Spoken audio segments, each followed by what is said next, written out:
सबको नमस्ते। अब इधर थोड़ा ध्यान दो। आज हम लोग एक नया चैप्टर शुरू करेंगे।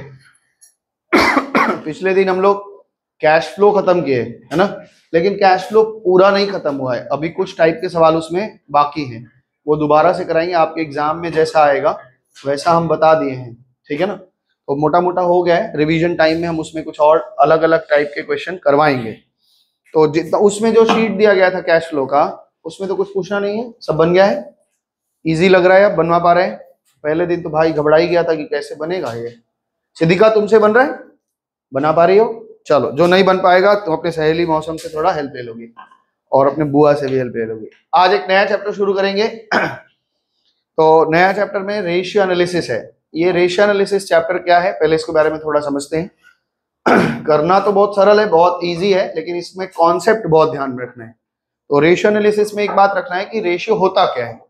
तो हम लोग बचपन में क्लास 6-7 से पढ़ते आए हैं, रेशियो पढ़े हो ना, कि रेशियो निकालते हैं, दो लोगों का वैल्यूज रखते हैं, सेम क्वांटिटी सेम यूनिट रखते हैं, और उसके बाद में उसको जितना सिंप्लीफाइड वैल्यू होता है निकाल लेते हैं। तो वो क्या दिखाता है, पहले वाले पार्ट को एंटीसीडेंट बोलते हैं, पीछे वाले पार्ट को कॉन्सिक्वेंट बोलते हैं। ये सब पढ़े हो ना क्लास 6 में। तो बस उससे ज्यादा कुछ है नहीं इसमें, बहुत छोटा सा चैप्टर है, बहुत ईजी सा चैप्टर है। तो एंटीसीडेंट कॉन्सिक्वेंट जब हम रेशियो निकाल रहे हैं, तो यहाँ पे क्या रेशियो की बात चल रही है। जब एक कंपनी अपना फाइनल अकाउंट बना लेता है, तो उस फाइनल अकाउंट को वो पब्लिश करता है, एनुअल रिपोर्ट तैयार करके भेजता है। तो जो लोग उसमें इन्वेस्ट करना चाहते हैं, तो वो अलग अलग तरह के उसमें से रेशियो निकालते हैं। रेशियोज मतलब कंपैरिजन करते हैं, अलग अलग वैल्यूज को लेके, एक वैल्यूज को लेके दूसरे वैल्यूज से कंपेयर करते हैं। जैसे मान लो कि ऐसे ही करें कि मौसम का भी मैथ्स में 97 आया था, ठीक है, 100 में 97 आया था, लेकिन अकाउंट्स में 92 आया था। ऐसा एग्जाम्पल से बता रहे हैं, केवल क्या आया था हमको नहीं पता। तो इसको देख करके अगर हम कंपैरिजन करें तो हमको ये पता चल जाएगा कि इनका अकाउंट से अच्छा मैथ्स है ना, क्योंकि मैथ्स में ज्यादा नंबर आया। तो ऐसे ही हम कंपैरिजन करके, और हिंदी में 54 पाई है तो उसमें बहुत कम है, तो इससे ये कंपेयर करते हैं। तो अगर मान लो किसी चीज में ये 40 पाई है और किसी चीज में किसी चीज में 40 पाई और किसी चीज में 80 पा गई है, तो हम कहेंगे ना दोनों में 1-2 का रेशियो है, तो कौन ज्यादा है कौन कम है। तो इससे ये पता चल जाएगा कि अच्छा बुरा पता चलेगा।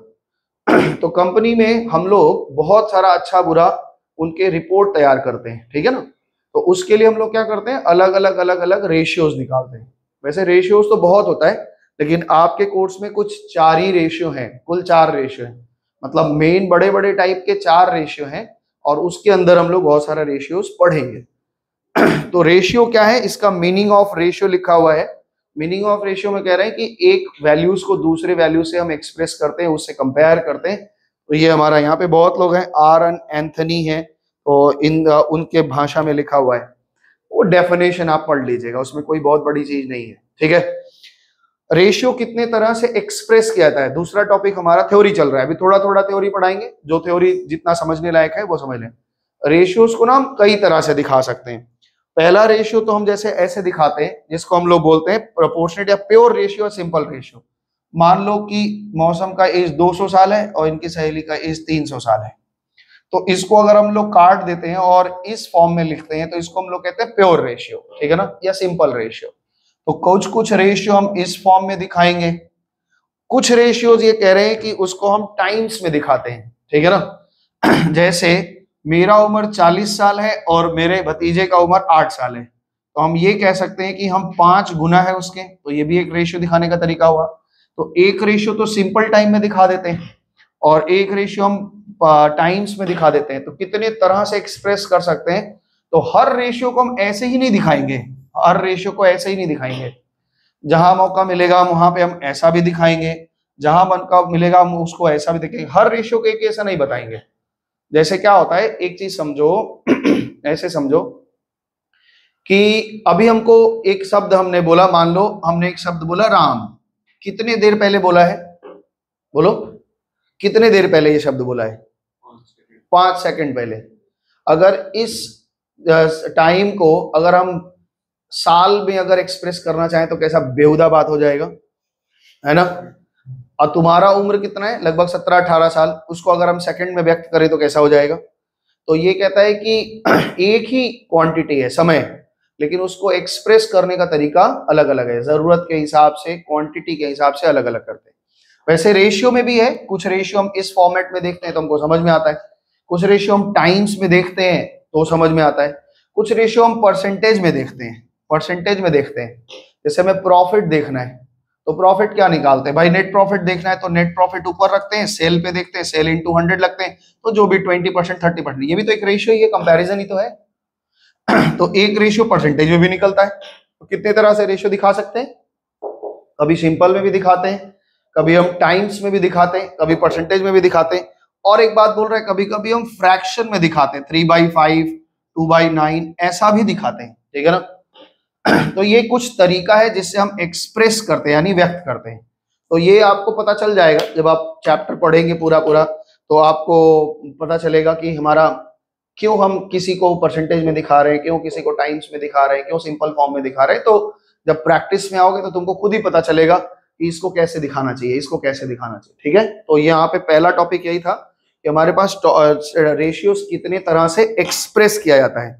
तो एक प्रोपोर्शनेट हो गया, एक रेट हो गया या सो मेनी टाइम्स हो गया, और एक परसेंटेज हो गया, और एक फ्रैक्शन हो गया। उसके बाद का टॉपिक हमारा है कि हम ये रेशियो एनालिसिस कर क्यों रहे हैं। तो हमने ये कहा था ना कि हमारा जो कंपनी अकाउंट है वो दो तरह से चल रहा है, एक तो अकाउंटिंग पार्ट है और एक क्या है मेरा, अकाउंटिंग पार्ट है, एक एनालिसिस पार्ट है। तो एनालिसिस हम इसीलिए करते हैं, किसी भी कंपनी में हम अगर जुड़ना चाहते हैं, ऐसे कल्पना करो कि हम एक कंपनी है, हम एक कंपनी, कोई भी कंपनी का नाम बताओ, आपका फेवरेट कोई कंपनी है बताओ भाई अभिषेक। लुपिन बहुत पसंद करते हैं आप, दवाई की कंपनी है लुपिन। अब तो फार्मास्यूटिकल में भी आ गया है और अब तो डायग्नोस्टिक में भी आ गया है, आप देखते होंगे बोर्ड हर जगह गाड़ी के पीछे पीछे लग रहे हैं लुपिन का। लुपिन के बारे में तो पहले भी बताए थे ना, डॉक्टर देशबंधु गुप्ता की कंपनी है, और वो मर गए देशबंधु गुप्ता, तो अभी मर गए 2024 में ही डेथ हो गई।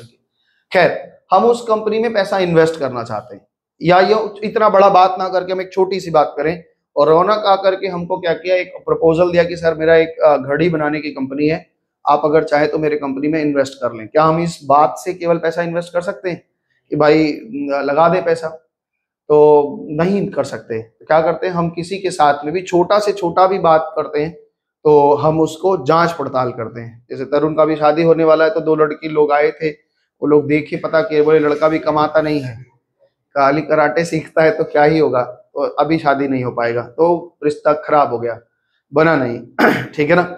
ऐसे ही किसी कंपनी में जब हम जाते हैं तो हम झट से शेयर जब आप खरीदते हैं, किसी कंपनी में इन्वेस्ट करने जा रहे हैं, 2-4-5 लाख रुपए किसी कंपनी में डालने जा रहे हैं, तो ऐसे ही बिना विश्वास के थोड़े ना डाल देते हैं। हम उस कंपनी का ऊपर से नीचे हर पूरा जांच पड़ताल करते हैं कि ये कंपनी ठीक है, हमारे साथ इसका जुड़ना ठीक रहेगा, या हम नुकसान में आ जाएंगे, धोखा खा जाएंगे। तो ऑब्जेक्टिव हमारा क्या है, पहली बात तो देखना ये है कि अपनी तरफ से सोचो, तुम्हारी कंपनी है, तुम खुद रेशियो एनालिसिस कर रहे हो, तो सबसे पहला उद्देश्य हमारा ये है कि हमें देखना पड़ेगा कि कहाँ कहाँ हम ठीक है और कहाँ कहाँ कमजोर हैं।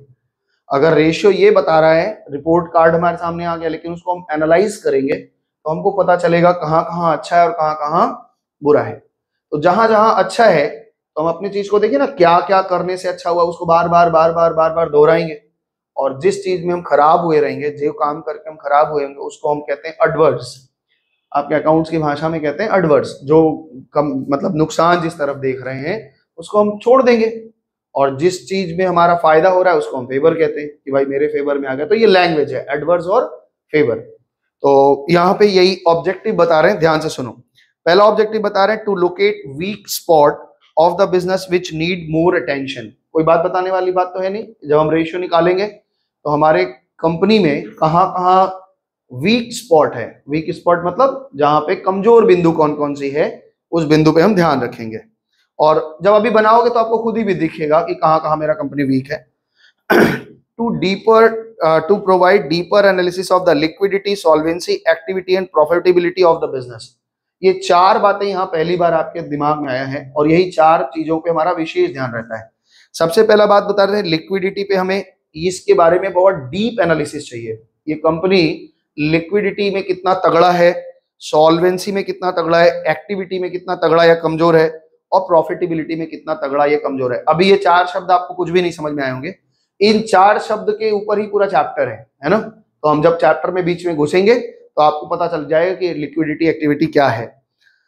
तीसरा बोल रहे हैं to provide information making cross sectional analysis that is for making the comparison with that of the some selected firms in the same industries. मतलब मेरे ही तरह का, जैसे हमारा कंपनी जूता बनाता है ना, तो भाई हमने जूता बनाते हैं और जूता बेचते हैं तो हमारी एक प्रॉफिट हो रही होगी। समझ में आ रहा है बात को? जैसे कोई कंपनी बताओ जूता का, बताओ भाई, ब्रिटिश वॉकर, अब चलाते हैं ब्रिटिश वॉकर, देखा है ना आपने, पहना ही होगा। तो ब्रिटिश वॉकर एक कंपनी है और एक कंपनी तुम्हारा श्री लेदर है।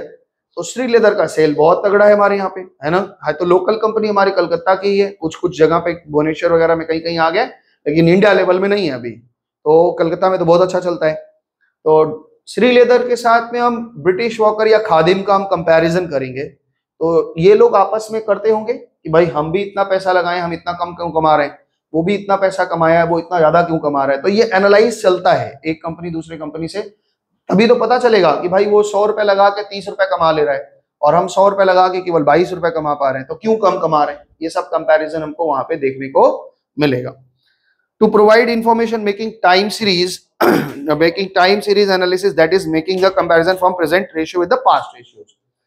तो कुछ लोग हमारे क्लास में थोड़ा हीरो टाइप के हैं, वो लास्ट में हाई हेलो करने आते हैं, इनका वैल्यू होता है, वो शुरू में नहीं आ पाते, वो लास्ट में आते हैं। नेता लोग जैसे आता है, हीरो लोग पहले समय से पहुंच जाएगा, बोले कोई वैल्यू ही नहीं, क्या ही जाए जाए। तो कुछ लोग लेट से आते हैं, आराम से लास्ट तक आएंगे। सर ठीक ठाक चल रहा है तो पता लगाने आते हैं, ठीक चल रहा है तो सब कुछ बस ठीक है। तो क्या बोला यहाँ पे, दो तरह का कंपैरिजन होता है। एक तो कंपैरिजन होता है हम अपना कंपैरिजन दूसरों के साथ कर रहे हैं, हम जूता बनाते हैं और खादिम कंपनी भी जूता बनाती है, हम कंपेयर कर रहे हैं, सेम इंडस्ट्री में करेंगे। ऐसा नहीं कि जूता बनाने वाला लड्डू बनाने वाले के साथ कंपेयर कर लेगा, भाई इंडस्ट्री अलग है, ऐसा तो होगा ही नहीं। तो सेम इंडस्ट्री के लोग कंपैरिजन करते हैं, उनका भी एनुअल रिपोर्ट निकालते हैं, अपना भी एनुअल रिपोर्ट निकालते हैं और देखते हैं कि कैसे वो कितना अच्छा बुरा कर रहा है। ठीक है। दूसरा होता है अपने आप से अपना कंपैरिजन। पिछले साल मेरा मजाक बहुत उड़ाए थे सर कि अपने आप से अपना कंपैरिजन करते हैं ना। वायरल हो गया था, कह रहा है सब स्टूडेंट लोग देखा। हम पिछले दिन ये पिछले साल बताए थे कि हम कभी कभी ना अपना कंपैरिजन अपने साथ करते हैं कि भाई हम पिछले साल हमने 100 किताबें पढ़ी थी और इस साल अभी तक लगभग साल खत्म हो गया और अभी तक हम पढ़ ही नहीं पाए। इस साल तो पिछले साल 100 नहीं पढ़ पाए थे, तो 30-20 किताब पढ़े थे पिछले साल, और इस साल तो भाई साहब बहुत हालत खराब है, 12-13 में ही हालत खराब हो गया, साल कंप्लीट होने वाला है, नहीं पढ़ पाए। चलो ठीक है, अगले साल कवर कर लिया जाएगा। कंपैरिजन करने से क्या होता है, अपने आप से अपना कंपैरिजन करते हैं तो पता चलता है हम किस किस जगह अच्छे किए पिछले साल की तुलना में।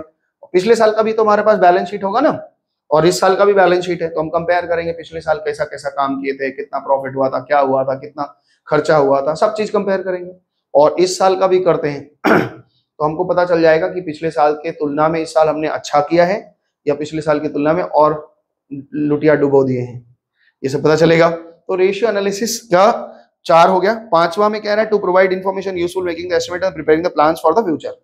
अब जब हम रेशियो निकाल के देते हैं, जनरली जो हमारे प्लान बनाने वाले लोग होंगे जिनका फ्यूचर भाई फॉरकास्ट करते हैं ना बिजनेस में, अब ये मेरे पास अगर कैश अवेलेबल है तो हम कुछ आगे का सोचेंगे ना कि भाई एक प्रोडक्ट हम लड्डू से कमा लिया, बर्फी भी बनाना शुरू करें, है ना। ऐसे ही होगा कुछ ना कुछ, सब अपने अपने इंडस्ट्री में। जैसे मान लो श्री लेदर जब आया था नया नया, तो वो जूता चप्पल ही लेके आया था, अभी क्या क्या करता है, बहुत कुछ हो गया। बेल्ट भी ले आए, बैग भी ले आए, जैकेट भी ले आए लेदर का, और बहुत सारा चीज आ गया। अब तो लगभग उन लोगों ने सभी कुछ, बर्तन नहीं बेच रहे, बाकी सब कुछ बेच दिया है। तो ये होता है कि हमारा पहले हम देखते हैं कि मैनेजमेंट को देते हैं, मैनेजमेंट इसको निकालता है तो बता पाता है कि भाई फ्यूचर के प्लान्स कैसे बनेंगे, है ना। तो ये सब कुछ हमारा इस उद्देश्य से हम अपना क्या करते हैं, रेशियो एनालिसिस बनाते हैं। तो रेशियो एनालिसिस बनाने का उद्देश्य हमारा क्या क्या हो गया, एग्जाम में बना के लिख पाओगे कि एक तो पहले बात कि हम कहाँ कहाँ कमजोर है ये देखने के लिए, है ना। दूसरा बात हमने ये देखा कि हमको हमारे लिक्विडिटी, सॉल्वेंसी, प्रॉफिटेबिलिटी और एक्टिविटी कैसा चल रहा है, अच्छा बुरा चल रहा है, ये पता लगाने के लिए। अपना तुलना अपने आप से, अपना तुलना दूसरों से करने के लिए, ठीक है ना। हम दूसरों की अपेक्षा कितना अच्छा बुरा कर रहे हैं, हम अपने तुलना में हम कितना अच्छा बुरा कर रहे हैं पिछले सालों की तुलना में। और एक चीज है कि फ्यूचर के प्लान्स के लिए और भी बातें अगर आपके दिमाग में है तो लिख सकते हैं। ये तो ऐसे ही 4-5 पॉइंट हमने लिखा है। एडवांटेजेस क्या है, इसके लाभ क्या है। तो एडवांटेजेस अभी आपको लाभ समझ में आएगा नहीं, क्यों नहीं समझ में आएगा, क्योंकि आप रेशियो के बारे में अंदर कुछ भी नहीं जानते। तो एडवांटेजेस और लिमिटेशंस, ये 2 चीजें हम लोग बाद में पढ़ेंगे, एकदम आखिरी में जब रेशियो आप पढ़ लेंगे पूरा पूरा, तब आपको समझ में आएगा कि क्या लाभ है और क्या हानि है। ठीक है, तब आपको पढ़ाना भी नहीं पड़ेगा, खुद भी पढ़ लोगे। क्लासिफिकेशन ऑफ रेशियो अगला टॉपिक है, क्लासिफिकेशन ऑफ रेशियो। तो क्लासिफिकेशन ना दो तरह से किया गया है, क्लासिफिकेशन दो तरह से किया गया है। एक तो क्लासिफिकेशन ऐसे किया गया है, सुनो ध्यान से, एक क्लासिफिकेशन ऐसा किया गया है कि रेशियोज निकालते समय हमको कुछ फिगर चाहिए होगा, रेशियो निकालते समय हमें कुछ फिगर चाहिए होगा ना, कि भाई हमारे सेल का फिगर कितना है, मशीन का फिगर कितना है। तो अगर हम जो दो फिगर लेकर के कंपैरिजन कर रहे हैं या रेशियोज निकाल रहे हैं, उसमें सारा फिगर अगर हमने बैलेंस शीट से लिया है तो इसको हम बोलते हैं बैलेंस शीट रेशियो। समझ में आ गया? अभी आपको एग्जांपल यहाँ पे लिखा है 4-5 रेशियो, लेकिन आपको समझ में नहीं आएगा क्योंकि आप रेशियो के बारे में अभी कुछ भी नहीं जानते। जब वो सब रेशियो आप पढ़ लेंगे तब आपको एकदम याद भी नहीं करना पड़ेगा, आप यूं ही बता देंगे कि भाई इस रेशियो के लिए सारा फिगर हम बैलेंस शीट से लिए थे, इस रेशियो के लिए सारा फिगर हम यहाँ से लिए थे। तो तीन तरह का रेशियो होगा। एक होगा ऐसा रेशियो जिसको हम बैलेंस शीट रेशियो बोल रहे हैं। बैलेंस शीट रेशियो में सारा इंफॉर्मेशन हम कहां से लेते हैं? बैलेंस शीट से। उसके बाद लिखा है statement of profit and loss ratio, तो मतलब समझ ही गए होंगे कि सारा इंफॉर्मेशन कहां से लिया जाएगा? पीएल से। और कुछ होता है मिक्स रेशियो और कंपोजिट रेशियो, जिसमें कुछ इंफॉर्मेशन हम पीएल से लेते हैं और कुछ इंफॉर्मेशन हम बैलेंस शीट से लेते हैं। ठीक है, यानी कुछ फिगर्स हम कहां से लेंगे? बैलेंस शीट से लेंगे, और कुछ फिगर्स हम कहां से लेंगे? पीएल से लेते हैं। तो ऐसे को मिक्स या कंपोजिट रेशियो बोलते हैं। तो यहाँ पे कुछ एग्जाम्पल भी दिए हैं, अभी नाम तो पढ़ देते हैं, लेकिन आप इन सब रेशियो को जब अंदर पढ़ेंगे तो आपको दिखेगा कि इनका इंफॉर्मेशन कहां से लिए। ये बात को याद रखना, जब हम इंफॉर्मेशन लेंगे तो आप इस बात को ध्यान रखना कि कहां से ले रहे हैं, बैलेंस शीट से ले रहे हैं कि पीएल से ले रहे हैं। पीएल और बैलेंस शीट को तो पहचानते ही होंगे, पीएल में क्या आता है, बैलेंस शीट में क्या आता है। 11 तो पढ़ ही लिए हैं, 11-12 भी पढ़ लिए। तो यहाँ पे देखो current ratio, quick ratio, debt equity ratio, debt to total asset ratio, proprietary ratio, ये सब रेशियो जब निकालते हैं तो इनके सारे के सारे इंफॉर्मेशन हम कहां से लेते हैं? बैलेंस शीट से। नीचे कुछ लिखा है GP ratio, NP ratio, operating ratio, operating profit ratio, interest coverage ratio, ये सारे रेशियो का जब इंफॉर्मेशन हम मतलब फिगर्स उठाते हैं तो स्टेटमेंट ऑफ पीएल से उठाते हैं। और नीचे लिखा है trade receivable turnover ratio, trade payable turnover ratio, working capital turnover ratio, inventory turnover ratio, earning per share PE ratio और रिटर्न ऑन इन्वेस्टमेंट। ये सब रेशियो जब निकालते हैं तो इसमें कुछ इंफॉर्मेशन हम बैलेंस शीट से उठाते हैं और कुछ इंफॉर्मेशन हम वहां से उठाते हैं। यहाँ पे कह रहे हैं कि however the above classification is unsuitable for the users। कहता है भाई इससे हमें क्या लेना देना है। यूजर्स 7 यूजर होते हैं, आपको पता है 11 में पढ़ के आए हैं। इंटरनल और एक्सटर्नल यूजर्स होते हैं। हमारा जो अकाउंटिंग इंफॉर्मेशन होता है किसके काम आता है? कुछ इंटरनल पार्टी होते हैं, कुछ एक्सटर्नल पार्टी होते हैं। इंटरनल पार्टी कौन कौन हो गए भाई? स्टाफ हो गया, सैलरी जिसको दे रहे हो, जिसने अपने खून पसीने से जो बिजनेस को बड़ा कर रहे हैं, और जो इनडायरेक्टली या डायरेक्टली हमारे बिजनेस से बाहर से जिनको लाभ भी मिलता है जुड़े हुए हैं, तो वो एक्सटर्नल पार्टी रहते हैं। जैसे गवर्नमेंट हो गई और इन्वेस्टर हो गए, क्रेडिटर हो गए, ये एक्सटर्नल पार्टीज हैं। तो इंटरनल एक्सटर्नल पार्टीज को इससे क्या मतलब कि आप जो रेशियो निकाल रहे हैं वो कहां से निकला है? ठीक है ना। तो कहता है however the classification is unsuitable for the users, users के लिए कोई लाभ नहीं बनता है, इससे कोई मतलब ही नहीं निकलता है। तो पॉइंट ऑफ व्यू, तो यूजर्स के लिए हम लोग इसको अलग अलग तरीके से निकालते हैं। उसमें 4 तरह के नाम इन्होंने फिर से वापस गिनाए, लिक्विडिटी, सॉल्वेंसी, एक्टिविटी और प्रॉफिटेबिलिटी रेशियो। यही 4 रेशियो हम लोगों को पढ़ना है और ये 4 दिन में कंप्लीट भी होगा। ठीक है, आप अगर थोड़ा दिमाग लगाएंगे, थोड़ा मेहनत करेंगे तो 4 दिन में बहुत अच्छे से रेशियो को जान जाएंगे। तो लिक्विडिटी रेशियो है, सॉल्वेंसी है, एक्टिविटी रेशियो है और प्रॉफिटेबिलिटी रेशियो है। लिक्विडिटी रेशियो क्या होता है, यहीं से हमारी कहानी शुरू होगी। ठीक है, तो बाकी इन रेशियो का हम डिटेल नहीं बता रहे हैं क्योंकि अंदर हमें इनके बारे में पूरा डिटेल में पढ़ना ही है ना। तो पेज टर्न करिए, ये आपके थ्योरी की पार्ट है इसलिए हमने लिख दिया है। आप एकदम बड़ा सा देख पा रहे हैं लिक्विडिटी रेशियो। स्वागत करिए इनका हाथ पैर जोड़ के, यही पहली बार तुम्हारा पहला रेशियो आया है। तो लिक्विडिटी रेशियो के बारे में हम थोड़ा थोड़ा बात आपको आज शुरू करेंगे। ठीक है, शुरू करें, बोलो सब रेडी है? शुरू करें। लिक्विडिटी रेशियो क्या करना है, क्या करना है, उसको देना है, दे दो।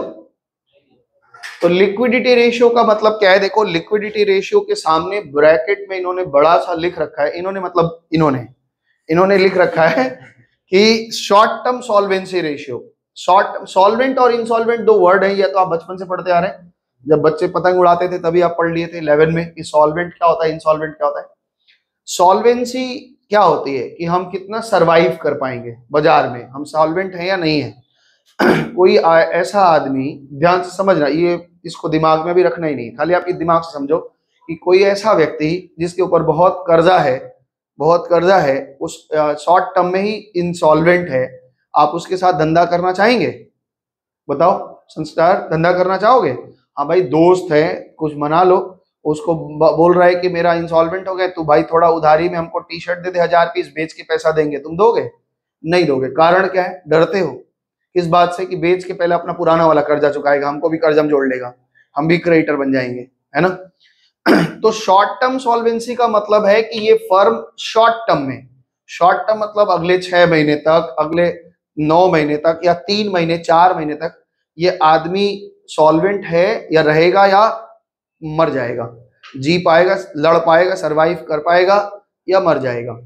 या यूं कह लो कि भाई शॉर्ट टर्म में ये आदमी सॉल्वेंट है या नहीं है, ठीक है ना। तो शॉर्ट टर्म में सॉल्वेंट है या नहीं है ये कौन पता लगाना चाहेगा? मेरा पहला क्वेश्चन ये है, किसको जरूरत है ये देखने की?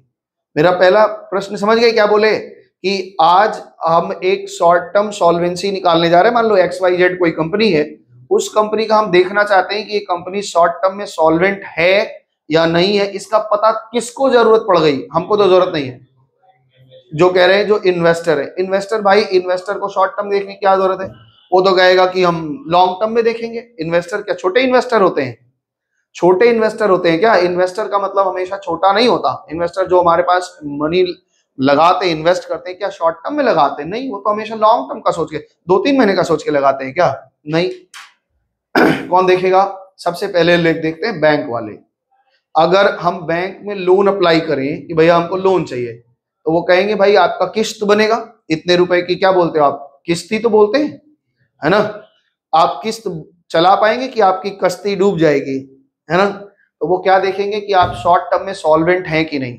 शॉर्ट टर्म सॉल्वेंट कैसे देखेंगे? कि आपका क्या है, कैसे आप धंधा पानी कर रहे हो, आप धंधा पानी करने में कितना पैसा रोल करते हो, आपके लेन देन कैसे हैं, इस सबसे पता चल जाएगा कि आप किस्त भर पाएंगे कि नहीं, है ना। पहली बात कौन पता लगा रहा है? बैंक।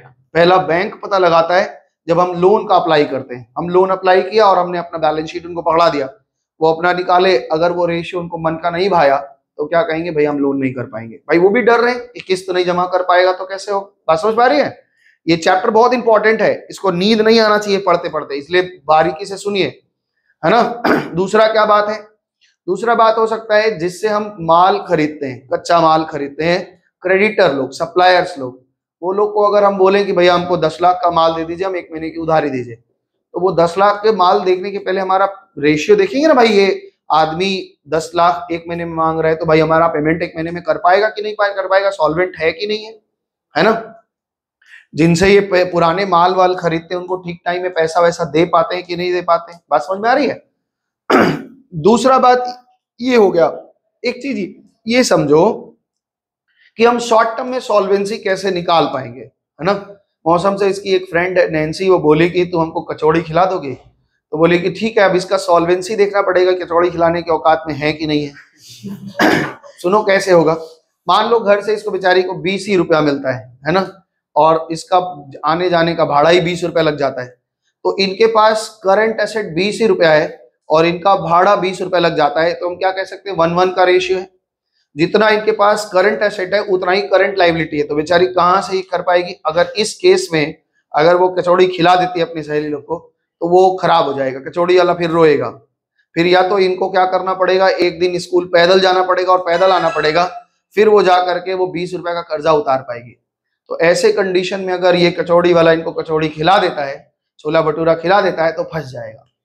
इसलिए कहा जाता है कि हमेशा याद रखिएगा, लिक्विडिटी शॉर्ट टर्म में हमें जो चेक करनी है वो हमेशा ऐसा होना चाहिए, कम से कम मेरे पास करंट एसेट और करंट लायबिलिटी का अनुपात, जो रेशियो निकालते हैं, इसी को हम लोग कहते हैं शॉर्ट टर्म सॉल्वेंसी।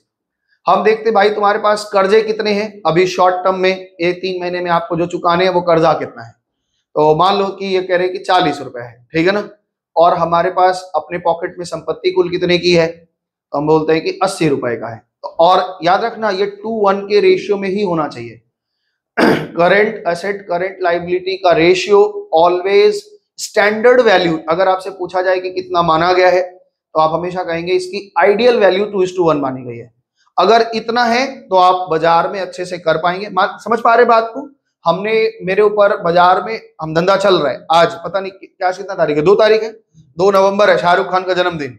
हम लोग को कुछ खिलाएगा नहीं वो अलग बात है, लेकिन आज 2 नवंबर है और आज के आज हम देखना चाहते हैं कि हम सरवाइव कर पाएंगे कि नहीं पाएंगे। तो आज अपना बैलेंस शीट खोलेंगे। करंट एसेट मेरे पास 2 लाख रुपए का है और करंट लाइबिलिटी जिसको हमें शॉर्ट टर्म में पे करना है वो 1 लाख का है। तो 2:1 का रेशियो, तो कोई आदमी हमारे ऊपर आराम से विश्वास कर लेगा और कहेगा नहीं ठीक है, इनके पास कर्जा 1 लाख का है, इनके पास पैसा 2 लाख का है, आराम से कचौड़ी खिला सकते हैं। तो पीछे ही लग जाएगा एकदम, खिलाओ खिलाओ खिलाओ। ठीक है, समझ में आया? ये कंडीशन है। तो यहाँ पे बताया गया कि करंट एसेट और करंट लाइबिलिटी को हम लोग जब रेशियोज निकालते हैं तो उसको हम लोग कहते हैं करंट रेशियो बोलते हैं। लिक्विडिटी रेशियो में केवल 2 ही रेशियो पढ़ना है, एक करंट रेशियो। करंट रेशियो हम क्या बोल रहे हैं, ध्यान से सुनो। करंट रेशियो में हम लोग क्या बोल रहे हैं, करंट एसेट और करंट लाइबिलिटी को कंपेयर करते हैं, ठीक है। तो करंट एसेट करंट लाइबिलिटी का डिफरेंस क्या कहलाता है, वर्किंग कैपिटल। तो इसको हम लोग वर्किंग कैपिटल रेशियो भी बोलते हैं, ठीक है। तो करंट रेशियो बोलो या वर्किंग कैपिटल रेशियो बोलो, एक ही बात है। अब मेरा दूसरा प्रश्न शुरू हो रहा है और आप आराम से किताब कॉपी को छोड़ के आप अपने बुद्धि से उत्तर दीजिएगा, क्योंकि अगर आपके पास थोड़ी भी बुद्धि होगी तो आप उसको अच्छा मान लेंगे, अब बता भी देंगे, सही से बता देंगे। और अगर बुद्धि से नहीं चलेगा तो बता नहीं पाएंगे, फिर हम तो बताएंगे क्या दिक्कत है। करंट रेशियो इन्होंने कहा कि 2:1 एक आइडियल वैल्यू मान रहे हैं, ओके, कह रहे हैं 2:1 है। अगर मेरे पास ये रेशियो बड़ा आता है तो अच्छा माना जाएगा या कम आएगा तो अच्छा माना जाएगा। भाई ये रेशियो 3:1 हो गया। जब हम 3:1 बोल रहे हैं तो पहले करंट एसेट है बाद में करंट लाइबिलिटी। अगर ये रेशियो 3:1 हो गया तो ये कंपनी के लिए अच्छा है या बुरा है, पहले ये बताओ। अच्छा है। अगर 4:1 हो गया तो और भी अच्छा है, ठीक है ना, क्योंकि मतलब मेरे ऊपर कर्जा 1 रुपए का, संपत्ति 4 रुपए की है। लेकिन अगर ये रेशियो 10:1 हो जाए, 10:1 हो जाए, मेरे पास कर्जा 1 रुपए का है और मेरे पास संपत्ति 10 रुपए की है, करंट एसेट, तो ये अच्छा है कि बुरा है? आराम से सोच के बोलना, अच्छा है कि बुरा है। अगर आप बोलेंगे बुरा है तो हम कारण भी पूछेंगे कि क्यों बुरा है, और अगर आप बोलेंगे अच्छा है तो भी हम कारण पूछेंगे अच्छा है। बोलो भाई रौनक, अच्छा है। तुम बताओ तरुण। बोले रुक जाइए, अभी हम पूरा जापानी भाषा में सीखेंगे फिर कराटे चलाएंगे। क्रिश तुम बताओ, अच्छा है या बुरा है? अगर ये है कि बुरा है, ये कह रहे हैं, कुछ बच्चे कह रहे हैं बुरा है, क्यों बुरा है? बोले बदल दिया, अपना उत्तर ही बदल दिया। अच्छा है या बुरा है? मतलब अच्छा है, नहीं बुरा है, चलिए जो भी है बस है, और क्या। जब आपको यही पता नहीं होगा कि अच्छा है कि बुरा है तो उस कंपनी के साथ आप लेन देन कैसे करेंगे? अगर रेशियोज जो है वो 3, 4, 5 तक आते हैं तो हम इसको बहुत अच्छा मान लेते हैं, लेकिन 5 से ऊपर जब जाने लग जाता है, 6 हो गया, 7 हो गया, 10 हो गया, 12:1 हो गया, तो हम कहते हैं कि अब ये कंपनी अच्छी नहीं है। तो कंपनी में बड़े रेशियोज जब आते हैं, करंट रेशियोज की बात कर रहे हैं, यानी करंट एसेट और करंट लाइबिलिटी, बस और कुछ नहीं, करंट एसेट और करंट लाइबिलिटी की बात कर रहे हैं। तो करंट एसेट और करंट लाइबिलिटी में अगर करंट एसेट मेरे पास 10 रुपए का है और मेरे ऊपर पास कर्जा 1 रुपए का है, तो सुनने में तो बहुत अच्छा लग रहा होगा कि बढ़िया है, अच्छा है, बड़ा है, कंपनी कभी डूबेगा नहीं, आराम से इसके साथ लेन देन होगा। लेकिन अगर एक तीसरे आंख से देखोगे तो कंपनी खराब है। कैसे कंपनी खराब है? पहली 3 कारण होते हैं, 3 कारण होते हैं जिससे लिक्विडिटी रेशियो ज्यादा आ जाता है। पहला कारण पहला कारण यह है कि उनके पास कैश बहुत आइडल पड़ा हुआ है। आइडल मतलब समझते हैं? आइडल मतलब समझते हो? बेकार पड़ा हुआ। इडली क्या लिखते हो? इडली क्या लिखते हैं? आइडियल, है ना? नहीं, ये स्पेलिंग नहीं होगा, IDILE होता है। हाँ जो भी है, हमको नहीं पता, बता दे रहे। हाँ, इसका मतलब ये है कि बहुत सारा, ये तो आइडियल ये हो जाएगा, स्टैंडर्ड रेशियो को आइडियल बोलते हैं। यहाँ पे IDILE आइडियल। तो आइडियल का मतलब क्या होता है कि बेकार पड़ा हुआ है। कंपनी के पास कैश तो बहुत है लेकिन इनके पास बुद्धि नहीं है कि इस पैसे को कहाँ लगाएं। तो एक कंपनी का रेशियो भले ही बड़ा दिख रहा है, लेकिन कंपनी के पास में बहुत कैश है, लिक्विड बहुत है, लेकिन उसके पास में क्या है कि अकल नहीं है कि कहाँ इन्वेस्ट करे, क्या करे, नया प्रोडक्ट क्या लेके आए। तो ऐसी कंपनी को आप अच्छा मानते हैं? हम तो अच्छा नहीं मानेंगे। तो मानते अच्छा? नहीं। अभी तो कह रहा था अच्छा है, अभी कह रहा है। दूसरा कारण क्या हो सकता है? दूसरा कारण हमारे पास हो सकता है कि मेरा स्टॉक, ये भी करंट एसेट है, स्टॉक मेरा जाम हो गया है। जाम होने का मतलब समझ रहे हैं? प्रोडक्शन खूब कर दिया, बिक रहा ही नहीं। तो प्रोडक्शन तो हमने खूब कर दिया, तो करंट एसेट तो मेरा बड़ा दिख रहा है, और मेरे ऊपर कर्जा कोई है ही नहीं, माल वाल का सब काम पैसा दे रख रहे हैं। इसका मतलब है स्टॉक क्या हो गया है? फंस गया है। स्टॉक फंस गया है, अब ये माल बिक नहीं रहा है, जिसके कारण रेशियो तो हमको बड़ा दिख रहा है। बात समझ में आ रही हो कि नहीं मेरा बात? कि स्टॉक मेरा क्या हो रहा है? स्टॉक मेरे पास बहुत पड़ा हुआ है, और जिससे हमने खरीदा है उसके पैसे हम दे चुके हैं, माल बिक नहीं रहा है, पुअर सेल है, पुअर सेल है मेरे पास। ऐसे कंडीशन में क्या होगा? मेरा रेशियो तो बढ़ा जाएगा, लेकिन कंपनी अच्छे कर रही है क्या? कंपनी खराब कर रही है। कंपनी को क्या करना होगा? उसकी सेल पॉलिसी को क्या करना होगा? चेंज करना होगा कि सेल कैसे बढ़े।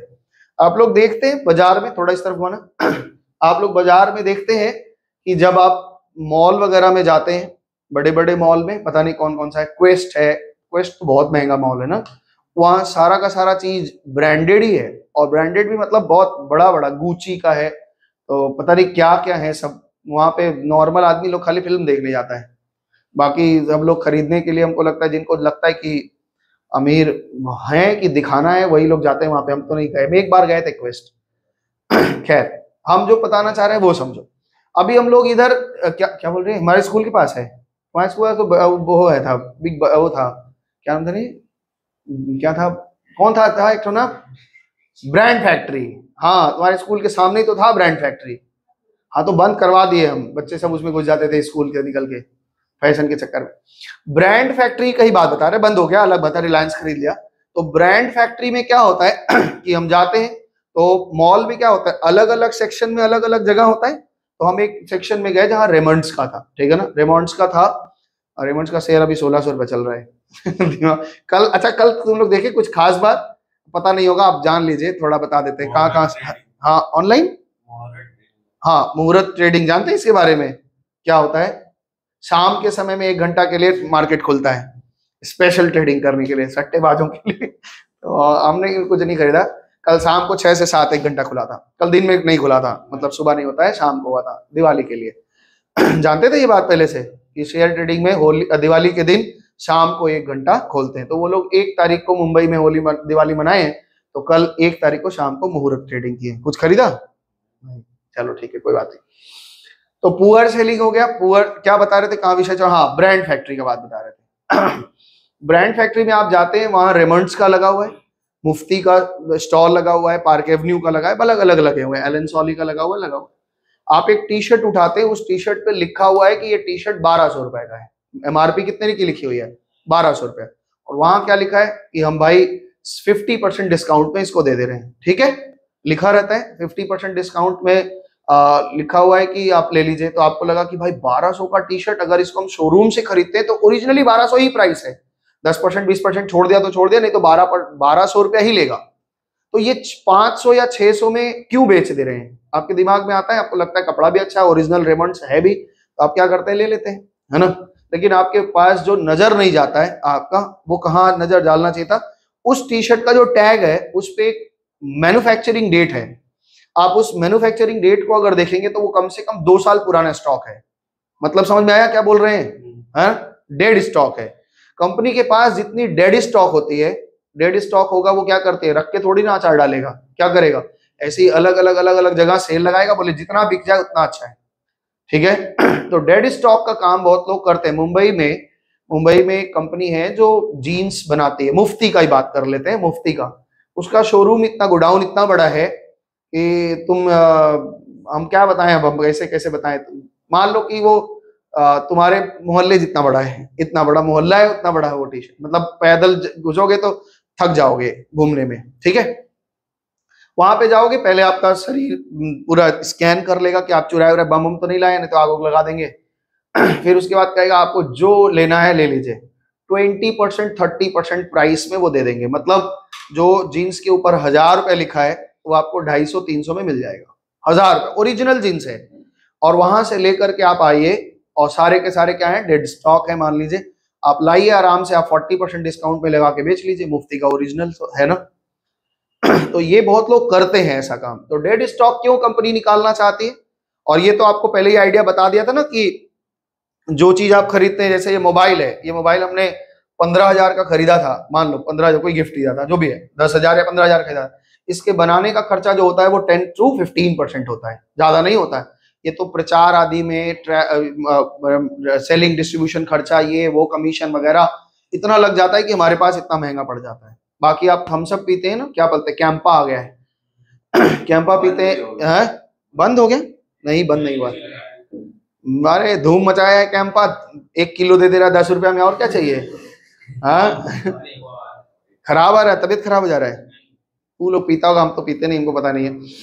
तो मेरा कहने का मतलब है, जो 1 लीटर का आप देख रहे हैं कोका कोला या फिर जो भी माउंटेन ड्यू है ना, उसको मिलता कितने में है? 100 रुपए में, है ना, 100 के आसपास ही मिलता हो, 99, चलो 1 रुपया बच जाता है बीड़ी पीने के लिए तुम्हारे। तो 100 का मिलता है, आप पता है उसको बनाने का, आप गूगल करेंगे तो आपको पता चलेगा उसको बनाने का खर्चा कितना है, ज्यादा से ज्यादा 10 रुपए के आसपास खर्चा आएगा। तो 10 रुपए का चीज 100 रुपए में बेच रहे हैं, आप सोच लीजिए कितना महंगा चीज खा रहे हैं। आपसे कहा जाए अगर काजू खा लीजिए तो आप कहेंगे काजू खा लें, 100 रुपए काजू खा लें, ठंडा पियेंगे, सड़ा चीज पी लेंगे, मजा आ जाएगा। तो एक्चुअली में क्या होता है, किसी भी चीज का बनने का जो खर्चा होता है वो बहुत कम है, लेकिन उसको रखना, बनाना, बेचना, आगे हम लोग आगे चैप्टर में, पूरे चैप्टर में यही सब पढ़ना है हम लोगों को। तो कैसे कंपनी बनती है, तो कंपनी हमेशा से आपके ऊपर ना एक चीज थोपा जाता है, आप इस चीज से अगर बच पाए तो बच पाएंगे, नहीं तो थोपा जाएगा।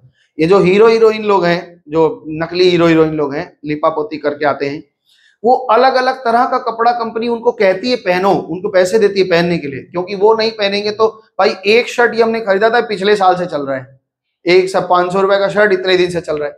अगर मेरे जैसा भाई, वो तो भाई अलग है कि हम बेकार आदमी हैं, हमको ये सब असर नहीं करता है, लेकिन जिनको असर करता है वो क्या करते हैं कि भाई एक टी शर्ट देखा, ये अच्छा लगा, गजब, यहाँ से फटा था, ले लिया, ठीक है ना, अब दूसरे जगह यहाँ से कहीं फाड़ दिया 2 महीने बाद, अब उसको छोड़ देगा, वो वहां से फटा वाला पहनेगा।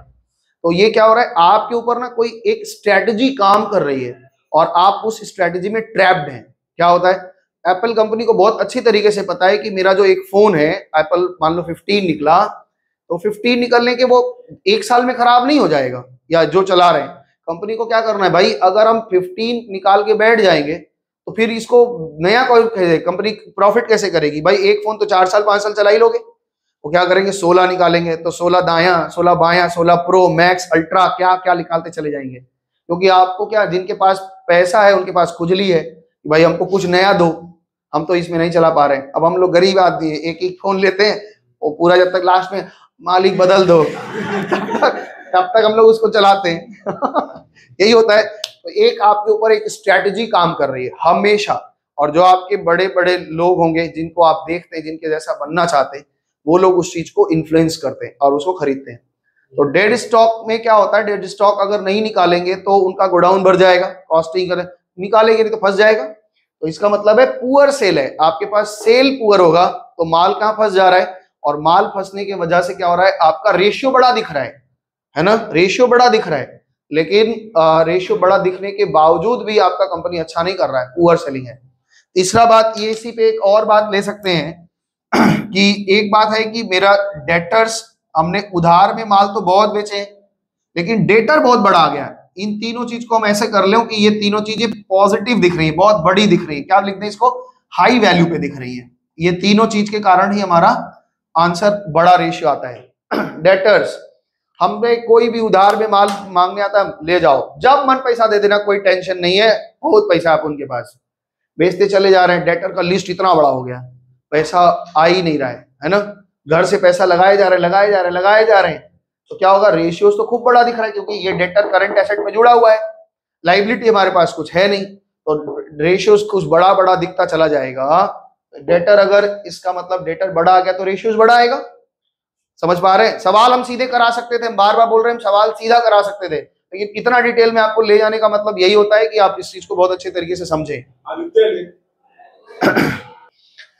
तो इतने डिटेल में इसलिए पढ़ाया जा रहा है कि आप इस बात को पूरे अच्छे तरीके से फील कर पाए, हम जैसे फील करते हैं वैसे आप भी फील कर पाए कि हाँ ये कारण हो सकता है, रेशियोज बड़ा आ रहा है। अब जब आप बड़े क्लास में जाएंगे पढ़ेंगे तो वहां पे जब बोलेगा तो आपका दिमाग हिट करेगा कि हाँ ये कारण हो सकता है, बड़ा रेशियो क्यों आया। अगर कोई पूछ ले बड़ा रेशियो है, कारण क्या हो सकता है, गिना देना 3 कारण हो सकते हैं, इससे ज्यादा कोई कारण नहीं हो सकता है। तो डेटर को हम माल बेच रहे हैं और जिनसे माल बेच रहे हैं उनसे पैसा नहीं ले रहे हैं, जिसके कारण से रेशियो बदल रहा है। इसको हम ये बोल सकते हैं, कोई लिखना नहीं है, सारे बुक में लिखे हुए हैं, सारा शीट दे दिया, उसमें भी फिर नोचा नोची लिखती है। पुअर, तुमसे झगड़ा होगा मेरा, रुको अभी एक बात, तुम बच्चों को बहका रही हो। Poor collection policy poor collection policy है, तुमको पता चल ही गया होगा हम क्या बोलने वाले हैं ठीक है, पुअर कलेक्शन पॉलिसी है। आपके पास कलेक्शन की पॉलिसी अच्छी नहीं है, आप डेटरों को माल बेचते हैं उसमें कलेक्शन ठीक से नहीं कर पा रहे हैं, तो इसको क्या करना पड़ेगा, आपको पॉलिसी चेंज करनी पड़ेगी। हाँ वसूली मुन्ना भाई को भेजना पड़ेगा, भाई अपुन आइला है पैसा दे दे तो अगर ये 3 कारण होते हैं जिसके कारण से हमारा क्या होता है, हमारे रेशियोज क्या आते हैं, बड़े आ जाते हैं। और बड़ा रेशियो क्या बोला हमने, अच्छा हमने कहा था कि 2:1 तो स्टैंडर्ड वैल्यू है, समझ पा रहे हैं बात को, 2:1 क्या है, स्टैंडर्ड वैल्यू है। भाई 3:1 ठीक ठाक है, हम 5 तक क्यों अच्छा बोले कि 5:1 भी है, 4 है, 5 लास्ट, हम 5 तक मान रहे हैं कि 5:1 है तो उसको हम अच्छा मान लेंगे। कारण क्या है, अब मेरा प्रश्न ये है, अभी भी तो हम ये बोल सकते हैं 5:1 आने का मतलब हम ये भी तो बोल सकते हैं कि कैश बहुत है हमारे पास, स्टॉक बहुत है हमारे पास, डेटर बहुत है हमारे पास, तीनों चीज बड़ा है, 5 तक तो बड़ा है, तो फिर इसको अच्छा क्यों मान रहे हैं। पहले कैश पे बात कर लें। अगर हमारे पास कैश पड़ा है तो अगर कहीं बाजार में कोई ऑफर आ गया, कोई आदमी अपना बेचना चाहता है, कुछ बड़ा ऑफर देना चाहता है, हमारे पास कैश रहेगा तो हम उस ऑफर का फायदा उठा पाएंगे, है ना। अब मान लो कोई आदमी जैसे अमर सर बोले कि सर हम आज अपना कंप्यूटर बेचने वाले हैं, हम बोले अच्छा ठीक है कंप्यूटर प्रिंटर बेचने वाले, बोले कितना, बोले दोनों का 10,000 रुपया दे दीजिए, जाइए आप 24,000 का खाली तुम्हारा प्रिंटर है और 50,000 का कंप्यूटर है, बोले सर 25,000 दीजिए पूरा ले जाइए, जाइए आप भी खुश रहिए। मेरे पास पैसा ही नहीं है, करें क्या। अब हम खोजें किसी को, व्यक्ति को, भाई 25,000 प्लीज 25,000 दे दो, हम लेना चाहते हैं, हम तुमको नहीं, इसलिए आपके पास एक बैकअप रहना चाहिए। और ये सारा चीज ना आप वापस पढ़ेंगे, कौन से चैप्टर में पता है, फिनेंशियल मैनेजमेंट एफए में वो आएगा, सब्जेक्ट आएगा, इसमें आप पढ़ेंगे सारा चीज कि फाइनेंस मैनेजमेंट कैसे किया जाता है, ठीक है ना। तो फाइनेंस मैनेजमेंट में आप इसको और अच्छी तरीके से पढ़ेंगे कि कितना पैसा रखना है, कितना धंधा करना है, कितना हमारे पास बैकअप रहना चाहिए, ये सब चीज पढ़ेंगे। फिलहाल अभी यहाँ जरूरत नहीं है। तो कुछ दूर तक तो हम क्या मानते हैं कि अच्छा है, और कुछ दूर के बाद हम क्या मान लेते हैं कि अब इससे ज्यादा कर रहे हो तो भाई आप बेकार आदमी हो, आपको खाने घर परिवार चलाने के लिए महीने का 20,000 का जरूरत है, आप 1 लाख कमा लेते हैं, फिर भी सुबह 4 बजे दुकान चले जाते हैं, क्यों चले जाते हैं, 2 लाख कमाना है, करें क्या उस पैसे का। धन का 3 उपयोग है, ध्यान रखना, धन जो कमाते हैं वो धन का 3 उपयोग है, भोग है, दान है और नष्ट है। या तो खा के खत्म करो जो कमाया है, उसका यूज करो, भिखारियों जैसा जिंदगी मत जीना, कमा रहे हो तो एकदम लग्जरी लाइफ जीना, ठीक है ना, जितना कमा रहे हो उस हिसाब से जितना लग्जरी हो सके जियो। बचा करेगा क्या, मर जाएगा, कोई दूसरा झगड़ा करेगा, मेरे पापा छोड़ के गए हैं, तो क्या करेगा, हम छोड़ के गए, पापा अपने ऐसे ही जैसे तैसे रह लिए, अब बच्चों को झगड़ा लगा के छोड़ के चले गए, तो खूब अच्छे से एंजॉय करना। दूसरा चीज ये होता है कि दान, नहीं खा पा रहे हो, तुमको लग रहा है कि बहुत ज्यादा हो गया, तो दान कर दो। अगर आप भोग भी नहीं करते, खाते भी नहीं है, दान भी नहीं करते, तो वो नष्ट होगा, सरकार नोटबंदी लगा देगी, पूरा लूट लेके चली जाएगी, तुम जितना मेहनत किए थे, अरे बाप रे बाप। इसलिए धन अगर कमाते हैं तो धन कमाने को खूब अच्छे से एंजॉय करना, ऐसा नहीं कि पॉकेट में 2,000 रुपया पड़ा है और वहां झाल मुड़ी 10 रुपए खरीद के खा रहे हैं, ऐसा नहीं करना, आराम से एकदम पिस्ता खरीदना एकदम बढ़िया से खाना, ठीक है, कचौड़ी नहीं खाना। ये लोग स्कूल के बाहर खूब कचौड़ी खा रही है। चलो आगे बढ़े, मजाक में कह देते हैं सब, पता नहीं कौन क्या क्या खाता है, हमको नहीं पता, तो ऐसे ही बोल देते। ये समझ में आया। तो इतनी कहानी हमने समझाई। ये हमारा अभी हमने क्या कहा, इन्होंने एक क्राइटेरिया तय कर दिया कि अगर आपके पास करंट एसेट 5,000 का है तो आपके पास करंट लाइबिलिटी अगर 5,000 की है तो आपके पास करंट एसेट 10,000 का होना चाहिए। क्यों भाई, 5,000 का अगर आपके पास 7.5 होने से भी तो हम ठीक ठाक हैं, तो 10 क्यों कह रहे हैं, डबल क्यों कह रहे हैं। कह रहे हैं कि भैया आज के आज अगर आप चाहोगे कि पूरा स्टॉक हम क्लियर कर लें, बेच पाओगे। आज के आज अपने लाइबिलिटी को मिट करना चाहो तो कर पाओगे नहीं, क्योंकि स्टॉक किसी के पास लेके जाओ, मेरे पास टी शर्ट्स पड़े हैं 10,000 पीस, हमने कहा कि भाई इसका रेट 150 रुपया करके है, लगा लो, कोई लेगा, कहेगा भाई हमें जरूरत ही नहीं है। अगर हम ये कह दें कि चलो 75 रुपया लगा दिया, अब बोलो तो वो आधे वैल्यू को कंसीडर करके कह रहे हैं एसेट्स की वैल्यू कम से कम आधा तो रियलाइज कर ही लेंगे। समझ पा रही बात को, कि हम अगर आज के आज अपनी लाइबिलिटी को चुकाना चाहते हैं, मेरे मन में हो गया कि अब हम धंधा पानी बंद करेंगे, अब संन्यास लिया जाए, तो हम क्या करेंगे, सारा चीज अगर बेचना चाहेंगे, सारी लाइबिलिटी को चुकाना चाहेंगे, तो हम आज के आज बेचना चाहेंगे तो क्या फुल वैल्यू रियलाइज कर लेंगे? नहीं, लेकिन कम से कम आधा तो कर ही लेंगे। एक अनुमान है कि भाई आधा तो कर लेंगे। किसी भी चीज का, मौसम एक पेंसिल खरीदी 8 रुपए का, ऊपर नीचे दोनों तरफ चलता है, पेंसिल चलता है, पेन चलता है। अब वो बेचना चाहती है, आज के आज 8 रुपए बेचना चाहती है, कोई नहीं खरीदने को तैयार है, लेकिन अगर वो कह दे 4 में बेचेंगे तो आराम से खरीद लेगा कोई भी, है ना? ठीक है, समझ में आ रही बात को? एसेट्स मेरा आज के आज अगर हम रियलाइज करना चाहते हैं तो फुल वैल्यू पे रियलाइज नहीं हो सकता, इसलिए उसकी वैल्यू आधा कंसीडर करते हैं। इसलिए हम कह रहे हैं कि हमारा जो लिक्विडिटी यानी करंट रेशियो है या वर्किंग कैपिटल रेशियो है, इसकी आइडियल वैल्यू कितनी होनी चाहिए? 2:1। ऐसा कोई फिक्स नहीं है, लेकिन सब लोग ऐसा मान के चलते हैं, तो हम भी लोग ऐसा मान के चलेंगे। ठीक है, तो इतनी बात हमने पढ़ाई है। अब यहाँ पे आइए, थोड़ा थोड़ा फिगर में आइए। जो बातें हमने पढ़ाई है लगभग वही बातें इसमें अपना लिखा होगा। देखो, दिस रेशियो एक्सप्लेन्स, मिला आपको जहां हम पढ़ रहे हैं, मिला? This ratio explains the relationship between the current asset, इसको अंडरलाइन करना चाहिए था हमें, और करंट लाइबिलिटीज। करंट एसेट और करंट लाइबिलिटी के बीच में ये रिलेशन है, इसको बोल्ड करके अंडरलाइन कर लेना चाहिए था। Of a business the formula for the calculating the ratio is, खाली डब्बा है ना, उस खाली डब्बे में आप अपने तरीके से फॉर्मूला लिखेंगे। फॉर्मूला हम बता रहे हैं, आप उसमें कितना सुंदर लिख सकते हैं। हमने जानबूझ के बड़ा जगह किया है, आप बड़ा बड़ा लिखेंगे, इसलिए कि परीक्षा के दिन में जितने भी शीट आपको मिलेंगे ना, सब फॉर्मूला के लिए बड़ा ऐसे डब्बा रहेगा और फॉर्मूला आप लिखेंगे, और इससे क्या होगा, एग्जाम में रिवीजन करने के लिए सटासट देखेंगे तो बोल्ड दिखेगा। तो अभी लिखाओ क्या चीज है भाई, बताओ क्या फॉर्मूला बोल रहे हैं? यहाँ पे करंट रेशियो का फॉर्मूला बोल रहे हैं। आप लिखेंगे कैसे, बता रहे हैं, करंट रेशियो करंट रेशियो का फॉर्मूला, करंट रेशियो फॉर्मूला उस शीट में अपना लिखेंगे।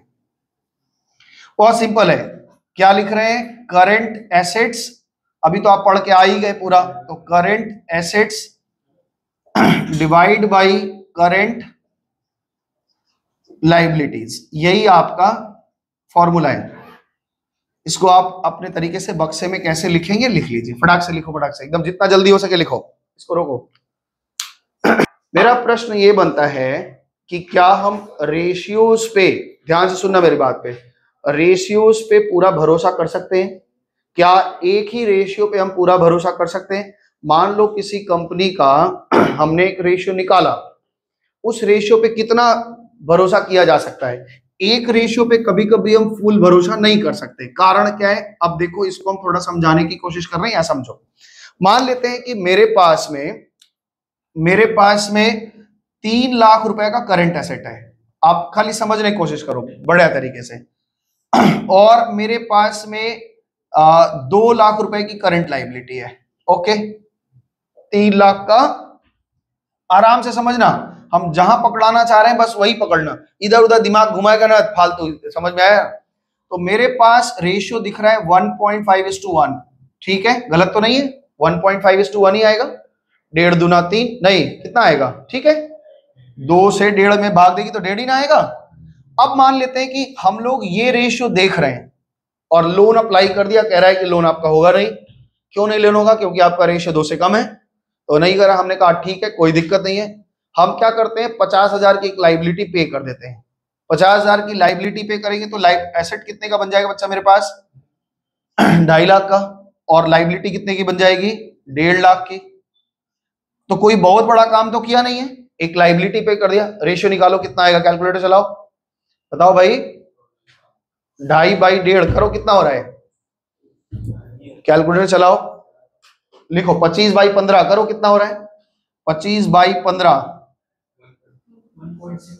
1.667 आ गया ना, 1.6:7। तो बताओ, एक लाइबिलिटी केवल पे करने से रेशियो बड़ा हो गया। तो ये, इस पे हम पूरा भरोसा कर नहीं सकते एक रेशियो पे, क्योंकि ये कुछ भी आ सकता है। तो इसको चेक करने के लिए एक बार से हमने, क्या हुआ कि पिछले साल की बात बताएं, है ना, धोखा खाए थे, इसलिए आपकी बार ऐसा धोखा नहीं खाएंगे। पिछले साल हमको फ्रिज का पानी पीना पसंद नहीं है, ध्यान से सुनना बात को, उल्टा पलटा उदाहरण रहता है मेरा, हम क्या करें। अब तुम पता लगाना रियल है कि फेक है, क्या 10 का नोट थोड़ी दे रहे हैं तुमको, तुमको बात समझना है तो रियल है कि फेक है तुम समझ लेना। तो हमको फ्रिज का पानी पसंद नहीं है तो हम सुराही का पानी पीना पसंद करते हैं। तो एक सुराही वाले के पास गए और हमने कहा भैया सुराही कितने का है, तो वो कह रहा है कि 300 रुपए का है, बड़ा सुराही था 300 रुपए का। बोले ठीक है, तो हमने लिया और इसे घुस के उसके अंदर देख लिया छेद है, तो दिखा कि छेद वेद तो नहीं है। फिर हमने बजा बजा के देख लिया, टन टन बज रहा, सब तरफ से पक्का है, कहीं कच्चा भी नहीं है। हम ले आए, ठीक है, और ले आके घर में पानी भर दिया, तो पानी भर दिया भाई ठीक है। अब रात को देख रहे पानी भर के अब किचन में रखे, सुबह देख रहे हैं पूरा किचन में पानी पानी हो गया है। बोले ये क्या हुआ है, पूरा कहीं से कहीं थोड़ा सा लीक है और वो पानी धीरे धीरे सीज के क्या कर रहा है, निकल रहा है।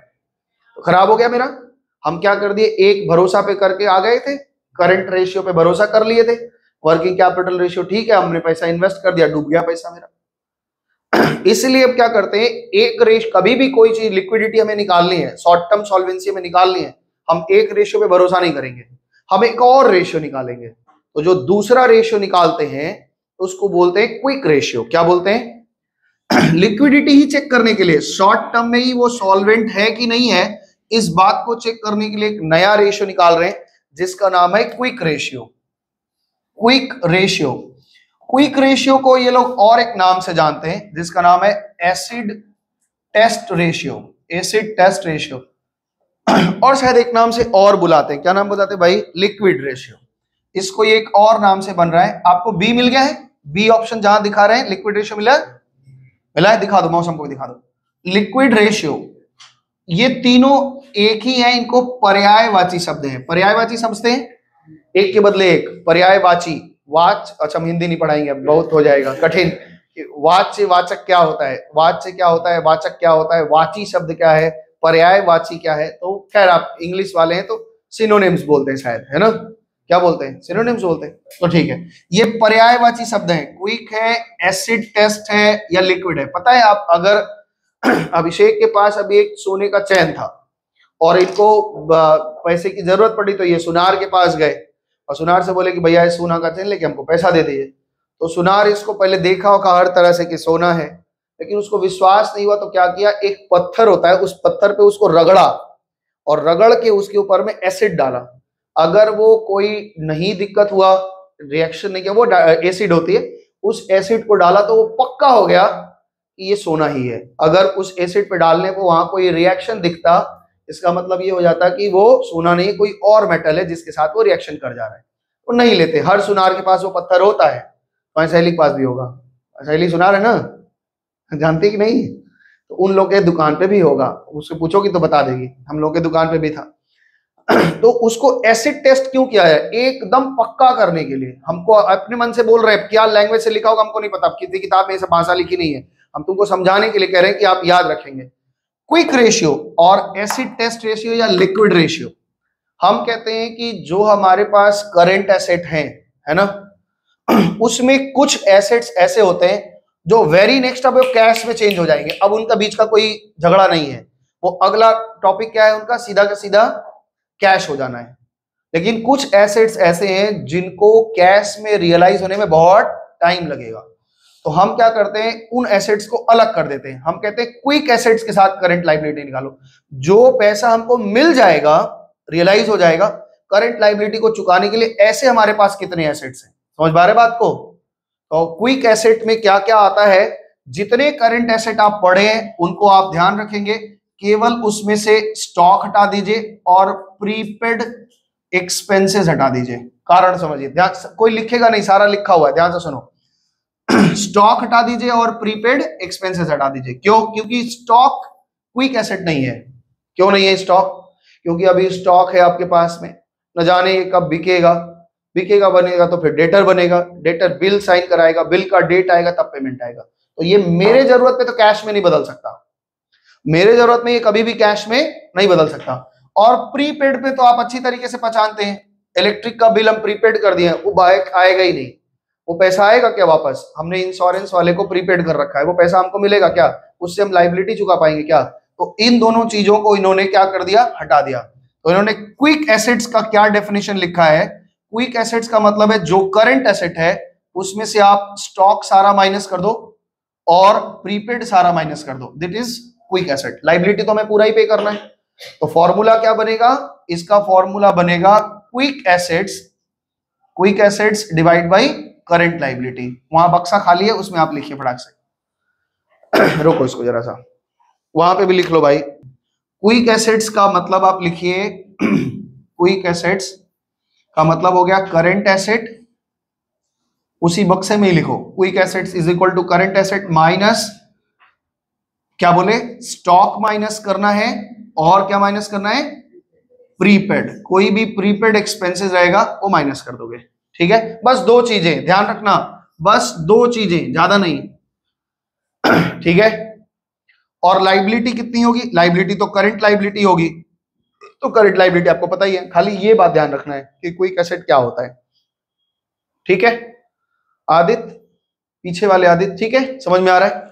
मेरा प्रश्न बनता है कि जब आप वो सारा एसेट्स हमारे में से निकाल फेंके हैं जो कैश में कन्वर्ट नहीं मानते तुरंत तुरंत, तब तो रेशियो भी चेंज करो, आप 2:1 क्यों लेके बैठेंगे, तब तो हम 1:1 पकड़ेंगे। तो इसका आइडियल रेशियो कितना है, 1:1। आइडियल रेशियो कितना है, अगर आपके पास 1 रुपए की करंट लाइबिलिटी है तो कम से कम आपके पास 1 रुपए का क्विक एसेट होना चाहिए। अगर इससे कम आ जाएगा आपके पास क्विक एसेट, तो आप क्या कर रहे हैं, खराब की तरफ जा रहे हैं। और ये रेशियो बड़ा आएगा तो उतना अच्छा है। जब मान लो ये रेशियो, क्विक रेशियो ही मेरा 2.5:1 आ गया, हम कहेंगे बहुत अच्छी बात है ना, मतलब मेरे ऊपर 1 रुपए की लाइबिलिटी, और आज के आज हम रियलाइज करना चाहें तो भी हम क्या कर लेंगे, आराम से चुका लेंगे। तो ऐसे कंडीशन में मेरा लोन भी अच्छे से पास होगा, हमको उधारी भी बाजार से अच्छे मिल जाएगी, है ना। और भी जो लोग जहां जहां शॉर्ट टर्म की जरूरत होती है, जहां किस्त की बात होती है, वहां पे वो लोग हमको उधारी दे देंगे आराम से, और हम आराम से उनके साथ धंधा पानी कर सकेंगे। तो अब इस पूरे रेशियो में हमने क्या सीखा, हमने ये सीखा है कि अगर किसी के साथ में हमें शॉर्ट टर्म धंधा करना है, अगला किस्त दे पाएगा कि नहीं दे पाएगा अगले 6 महीने तक का, तो उनका हम करंट रेशियो निकालते हैं। और करंट रेशियो के लिए जो भी इंफॉर्मेशन रही है वो कहां से ले रहे हैं, सारा का सारा बताओ, बैलेंस शीट से ले रहे हैं भाई। आप जो भी उठा रहे हो करंट एसेट करंट लायबिलिटी, कहां से उठा रहे हो, बैलेंस शीट से। तो is a type of balance sheet ratio. तो ऐसे ही इंफॉर्मेशन से बात समझ में, इतनी बात पक्की हुई है। अब आ जाओ अपने नोट्स पे, तो अब आपको लगेगा कि अब बचा ही कुछ नहीं है, हमने सारा पढ़ाई दिया है। चले शुरू करें। अब देखो, ये देखो पहले पेज में जहां current ratio working capital ratio था उसी में पढ़ रहे हैं। करंट एसेट हेडिंग मिला आपको, करंट हेड जहां आप पहला फॉर्मूला लिखे उसके नीचे ही मिला, जहां पहला फॉर्मूला लिखे हैं उसी के नीचे पढ़ रहे हैं, पेज नंबर 4 में, पेज नंबर 4 पे मिल गया। पढ़े आगे, शुरू करें। कह रहे हैं करंट एसेट क्या होता है, कह रहे हैं कि current asset are the asset which are likely to be converted into cash और cash equivalent within the 12 months from the date of balance sheet और within the period of the operating cycle. यहाँ नया शब्द आया operating cycle, इसको अभी आप ignore करेंगे क्योंकि आगे ये फिर से मिलेगा, वहां पे बताएंगे। तो आप ये मान के चलिए करंट एसेट वो एसेट है जिनको हम 12 महीना में क्या कर लेंगे, रियलाइज कर लेंगे या कैश में कन्वर्ट कर लेंगे, ठीक है, साल भर के अंदर। उसमें क्या क्या चीज आता है, देखो वो बुलेट्स यूज किया हमने। Current investment, inventory excluding, inventory जब बात होती है तो इन्वेंट्री मतलब स्टॉक। स्टॉक हमारे पास बहुत सारी चीजों का होता है, एक तो जिस चीज का हम धंधा कर रहे हैं उसका स्टॉक, हमारे पास लूज टूल्स पड़ा है उसका स्टॉक, हमारे पास उस स्पेयर पार्ट्स पड़े उसका स्टॉक, हमारे पास कुछ पैकिंग मटेरियल पड़ा है उसका स्टॉक। ये सब आपको ध्यान नहीं रखना है। जब वो इन्वेंट्री बोली जा रही है तो कौन सा इन्वेंट्री, केवल बोलो कौन सा इन्वेंट्री, बोल बच्चा, कौन सा इन्वेंट्री की बात हो रही है यहाँ पे, केवल धंधे वाला, जिस चीज का हम धंधा करते हैं। अगर हम व्यापारी हैं कपड़े का तो कपड़े के स्टॉक को ही केवल गिनेंगे, बाकी हम वहां पे हैंगर रखे उसका स्टॉक नहीं गिन लेंगे, 2000 पीस हमारे पास हैंगर है, ऐसा नहीं गिन लेंगे। स्टॉक का बात हो रहा है तो वही स्टॉक। आगे सुनो, ट्रेड रिसीवेबल में क्या क्या चीजें आएंगी, sundry debtors less provision for bad debt, provision bad debt minus करने के बाद की value. Cash and cash equivalent में क्या क्या चीज आएगा, cash in hand, cash at bank, cheque, draft in hand, short term loans and advances and marketable security होना चाहिए था, वो एम लिख दिया हुआ है, उसको आप पूरा लिख लीजिए, and marketable security. Morning print है वो, मार्केटेबल सिक्योरिटी ले लो, हो गया। अच्छा क्या क्या बोल रहा है, current asset restricted to, current asset में क्या क्या लोगे, कह रहा है प्रीपेड एक्सपेंसेस ले लीजिए, अक्रूड इनकम ले लीजिए, एडवांस टैक्स ले लीजिए, ये करंट एसेट्स होते हैं जो हमें अक्रूड फॉर्म में है ना। आगे देखो, कह रहा है क्या क्या चीज आप करंट एसेट में नहीं लेंगे, कह रहा है लूज टूल्स मत लीजिए, पीवीडी मत लीजिएगा, लूज टूल्स नहीं लेना है और पीवीडी नहीं लेना है। आगे चलते हैं, करंट लाइबिलिटी में क्या क्या ले, ये सब आपको पता है, सब तो पता ही है, खाली पढ़ रहे हैं एक बार। कह रहा है करंट लाइबिलिटी में वो सब लाइबिलिटी ले लो जिसको ऑपरेटिंग साइकिल या 12 महीने के अंदर में हमें पे ऑफ करना है। क्या क्या हो सकता है, शॉर्ट टर्म बोरोइंग है, इसमें बैंक का ओडी भी लोगे, ट्रेड पेबल है, अदर करंट लाइबिलिटीज जैसे current मैच्योरिटीज of long term debts, interest accrued on borrowings, interest received in advance, outstanding expenses, unclaimed dividends, calls in advance, ये सब कंपनी की तरफ से है। इसमें एक बात नया आया है, वो ध्यान से समझ लीजिए। पहला वाला जो आइटम आया है current maturity of long term loans, क्या मतलब है मान लो हमने एक लोन लिया है, ध्यान से सुनना, हमने एक लोन लिया है जो 10 साल में पे करेंगे, ठीक है, तो ये लॉन्ग टर्म हो गया, करंट तो हुआ नहीं, लेकिन 10 साल में एक साल में 1-1 लाख की हमने किस्ती बना रखी है, तो एक किस्ती जो इस साल जमा करने वाले हैं वो करंट है। बस समझ में आई मेरा बात। हमने कहा कि हमने एक 10 लाख रुपए का लोन ले रखा है और हम कह रहे हैं कि इसको 10 इक्वल पार्ट में बांटेंगे, तो भाई ये करंट लाइबिलिटी पिछले साल तक था, अब इसमें से एक किस्त हमें 1 लाख की जमा करनी है, तो ये बन गया करंट एसेट और रह जाएगा 9 लाख रुपए, ये मेरा लॉन्ग टर्म लाइबिलिटी रह जाएगा या एसेट मान लो। तो करंट मैच्योरिटी, अगर किसी से हमने लोन ले रखा है उसकी जो करंट मैच्योरिटी है इस साल जो हमें पे करना है वो करंट लाइबिलिटी होगा, सॉरी करंट एसेट लिख रखा है वो करंट लाइबिलिटी होगी। ये क्या होगा, ये लॉन्ग टर्म लाइबिलिटी है, लॉन्ग टर्म लाइबिलिटी है, और ये जो इस साल मैच्योर होने वाला है उसको हम क्या मानते हैं, समझ में आया, जो किस्त इस साल भरनी है वो तो हम करंट ही मानेंगे, यहां से घटेगा इसमें आ जाएगा। आप अभी कैश फ्लो बना के आए ना, कैश फ्लो में लाइबिलिटी में long term liability short term liability देख रहे थे, तो लॉन्ग टर्म जहां पे डिवेंचर दिख रहा था वहां पे आपको ऐसा लोन दिख रहा है और नीचे इंफॉर्मेशन में दे दिया कि इस साल इतने की मैच्योरिटी है, तो आप लॉन्ग टर्म से हटा के कहां लिखेंगे उसको, शॉर्ट टर्म में। इस विषय पे हम लोग और चर्चा करेंगे किस चैप्टर में, फाइनल अकाउंट जब पढ़ेंगे, जब फाइनल अकाउंट पढ़ेंगे वहां पे इस पे और डिटेल में जाएंगे, फिलहाल यहाँ पे वर्ड्स आया था इसलिए हमने बता दिया। अब आगे सुनो कहानी, तो अब शुरू होगी। Short term provision, provision for taxation, provision for propose dividend, ये आप कैश फ्लो में पढ़े, इसके बारे में आप जानते हैं क्या होता है। सिग्निफिकेंस, क्या महत्व है इसका, किसका, करंट रेशियो का जो हम निकाल रहे हैं, इसका क्या महत्व है। कह रहा है this ratio used to asset the firms ability to met its short term liability, जो कहानी हमने सुनाई है वही बात लिखी, हम पढ़ते जा रहे हैं खाली। कह रहा है इससे ये रेशियो को हम यूज करते हैं कि फर्म्स की कितनी एबिलिटी है, कितनी क्षमता है कि वो अपने करंट लायबिलिटी को ऑन टाइम आज क्या चुका पाता है। According to accounting principles a current ratio is must be 2:1, suppose to be ideal ratio. बात समझ में आया। ये कह रहे हैं कि हम लोग प्रिंसिपल के हिसाब से मानते हैं कि 2:1 हमारा आइडियल रेशियो है। It means that the current asset of a business should be at least be the twice of its current liabilities. आपके पास जितने की करंट लायबिलिटी है इसका 2 गुना आपके पास में करंट एसेट होना चाहिए। The higher the ratio the better it is, जितना बड़ा ये रेशियो होगा उतना अच्छा होता है, ठीक है ना। Because the firms will be able to pay this current liability more easily. ये रेशियो जितना बड़ा आएगा कंपनी अपने लायबिलिटी को आराम से पे कर पाएगी। बोलता है द रीजन अज्यूमिंग 2:1, क्यों क्या 2:1 पकड़ते हैं, the ideal ratio is that the current asset includes such assets in inventory, trade receivable etc. from which full amount cannot be realized in case of the need। जब हमें जरूरत पड़ेगी तो पूरा का पूरा अमाउंट रियलाइज नहीं हो जाता। ये बातें हमने कर ली पूरी बातें कि डबल क्यों ले रहे हैं, ऐसा इस कारण से। hence even if half of the amount is realized from the current assets on the time, आधा पैसा तुम रियलाइज कर ही सकते हैं। the firm can still meet its current liability in full, अगर वो आधा पैसा भी रियलाइज कर लेती है तो अपनी लायबिलिटी को आराम से चुका लेगी। If the current ratio is less than 2:1, अगर 2 से कम आ जाता है तो आपको कमेंट करने का मौका मिलेगा। सीबीएसई वाले बच्चे, उनको कमेंट करने के लिए कहा जाएगा कि आप लाइक कमेंट शेयर जो करते हैं करिए। तो वहां पे देखता है, कह रहा है it is indicate lack of liquidity. अगर आपका रेशियो 1:2:1 से कम आ रहा है, इसका मतलब क्या है, अभी मिटा दिया हमने, कि कैश कम है, ठीक है ना। Lack of liquidity, storage of shortage of working capital, आपके पास वर्किंग कैपिटल कम है।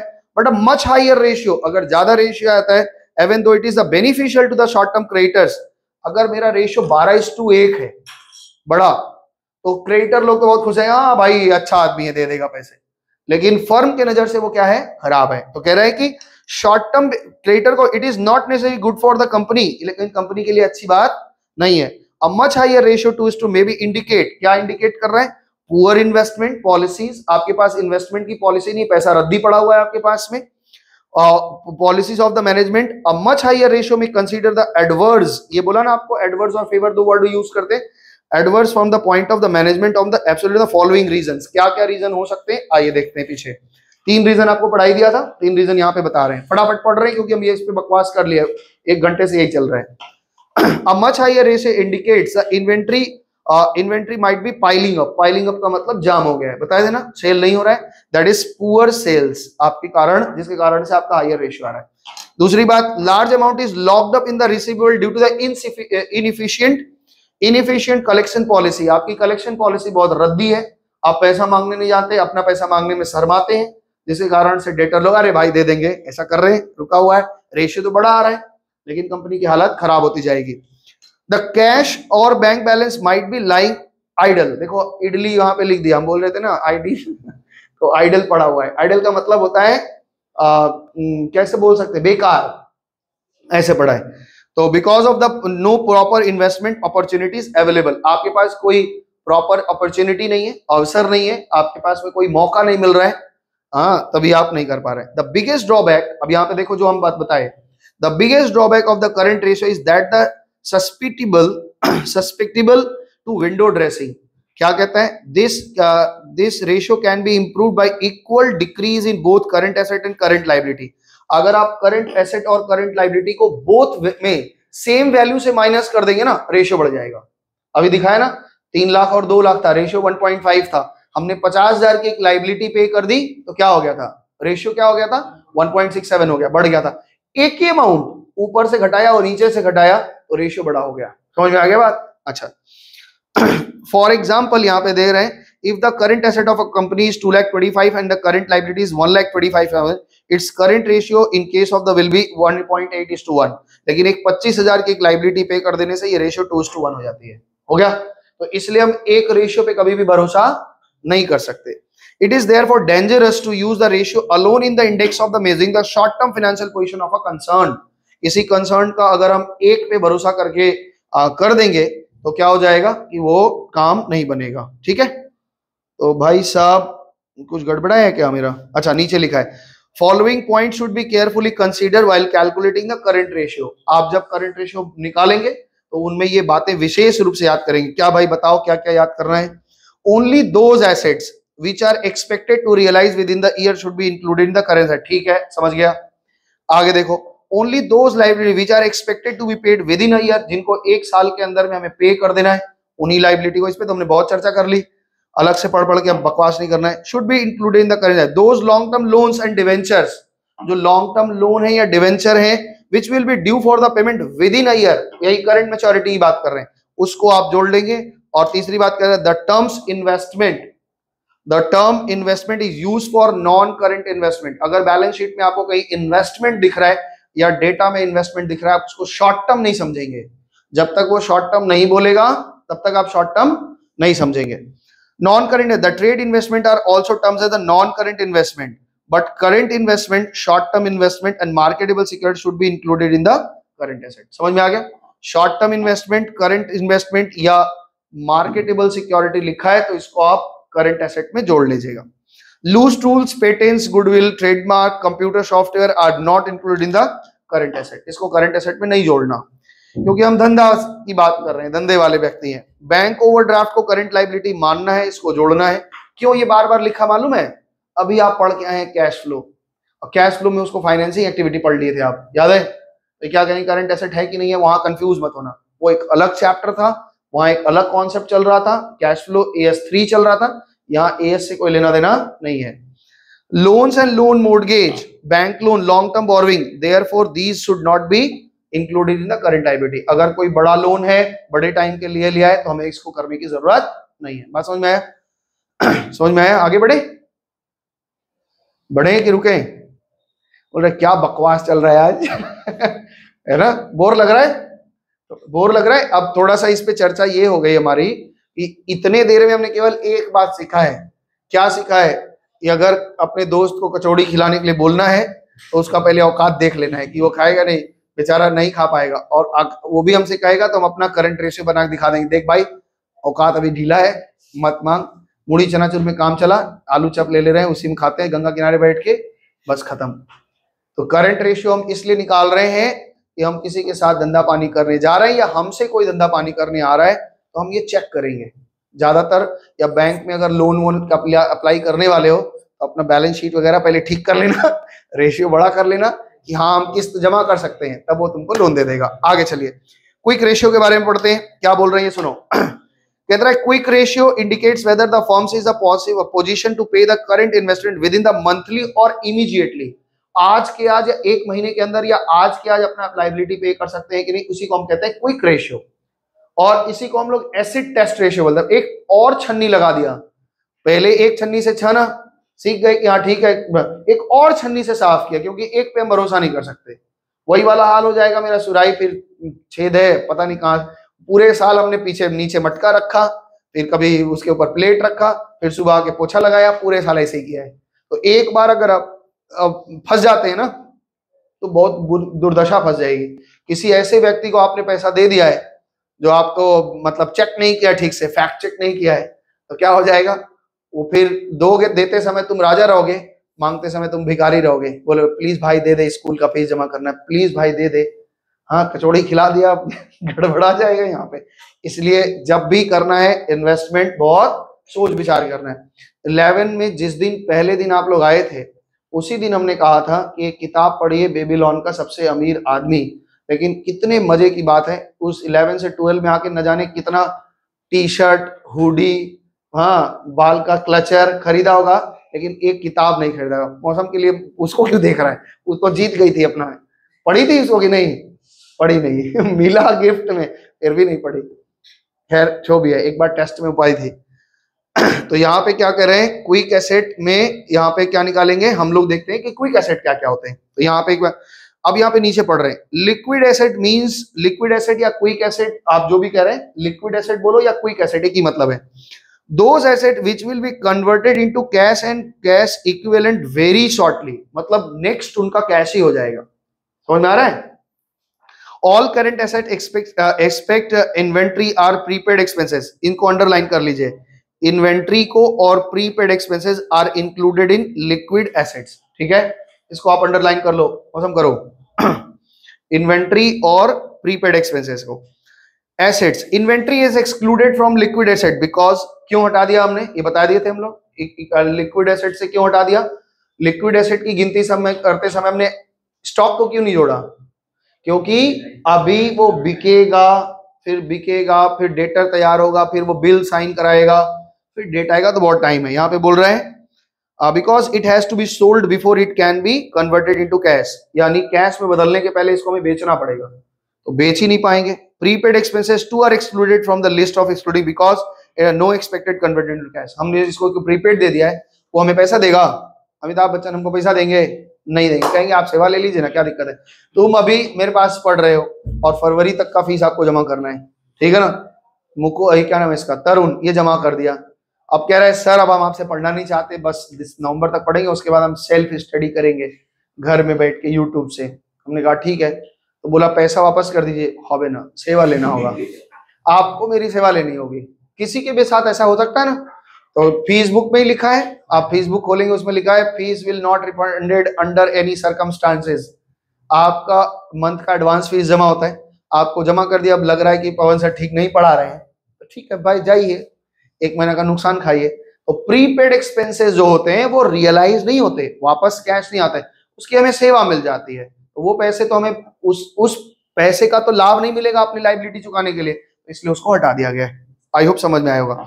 यहाँ पे लिक्विड एसेट का लिस्ट बना दिया है, लिस्ट वही होगी, केवल दो चीज हटा दिया गया होगा, करंट इन्वेस्टमेंट वही बात बिल्कुल लिखी है। तो ये सिग्निफिकेंस क्या है बच्चा, सिग्निफिकेंस इसका महत्व क्या है, इसका आइडियल रेशियो कितने हैं 1:1, इससे ज्यादा होगा तो अच्छी बात है, इससे कम हो जाएगा तो बेकार है। तो दो छन्नी लगा लिया जिससे ये पता चल जाए कंपनी अच्छा ठीक है नहीं। All an ideal quick ratio said to be 1:1. If it is more, it is considered to be better. If the ideal is the idea is that for the every rupee of the current liabilities, there should be at least 1 rupee of the liquid asset. 1 रुपए की current liability अगर आपको है तो आपके पास कम से कम 1 रुपए का क्विक एसेट होना चाहिए। This ratio is better test for the short term financial position company than the current ratio. ये ज्यादा अच्छा रेशियो है ना। क्विक रेशियो ज्यादा, उसकी शॉर्ट टर्म फाइनेंशियल पोजीशन देखना है तो ये ज्यादा अच्छा है। As consider only those assets which can be easily readily converted into as, क्योंकि हम उसी एसेट्स को केवल काउंट कर रहे हैं जो एकदम कैश में कन्वर्ट होने वाले। तो यहाँ पे बोल रहे हैं कि इन्वेंट्री इज नॉट इंक्लूडिंग, वही बात फिर से इन्होंने दोबारा लिखी है, current ratio position for the them. ठीक है, कंप्लीट। तो भाई साहब आओ पीछे। भाई साहब ये तो एक ही दिन में खत्म हो जाएगा क्या पूरा? चलो आज हमने बहुत सारा बात किया है। अब आपको लग रहा होगा ये चैप्टर कितना इंपॉर्टेंट है ना? कितनी सारी बातें हैं इसमें, कितनी सारी बातें, बहुत सारी बातें। लग रहा है ना कि ऐसे हमारे सामने अगर कोई बैलेंस शीट ला के रख देता तो इतना ज्ञान तो हम नहीं निकाल पाते जितना आज बात किए हैं। अब पता चल रहा है कि हाँ, अभी पूरा चैप्टर खत्म होते होते आपको लगेगा कि वाह भाई वाह, यही चैप्टर पहले ही पढ़ाना चाहिए था, स्कूल में शुरू कर दिया था सिद्धिका लोग के ना, तो शुरुआत में ही पढ़ा दिया, बोला रेशियो पढ़ लो।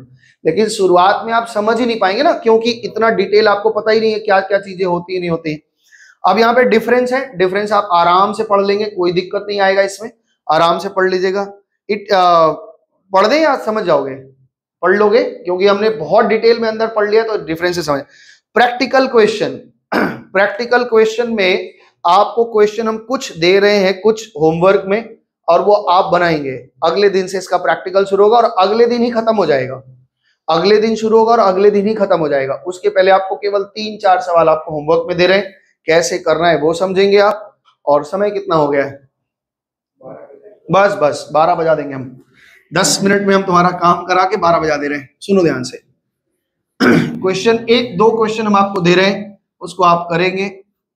और ये सारा का सारा क्वेश्चन हमने लिया है डीके गोयल से, तो जिनके पास बुक है वो एज इट इज पूरा मिलेगा, ठीक है ना। इसके बाद एक शीट देंगे, वो दूसरे किताब का है। तो अभी तो डीके गोयल से, इसलिए डीके गोयल से लिया क्योंकि इसमें सजा के लिखा हुआ था, इसलिए ले लिया।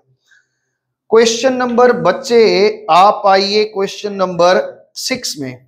क्वेश्चन नंबर सीधा 6 में आओ। क्वेश्चन नंबर 6A मिला, ठीक है। क्वेश्चन नंबर 6, 1 2 3 4 5 आप कुछ नहीं करेंगे, 1 2 3 4 5 हम लोग करेंगे क्लास में।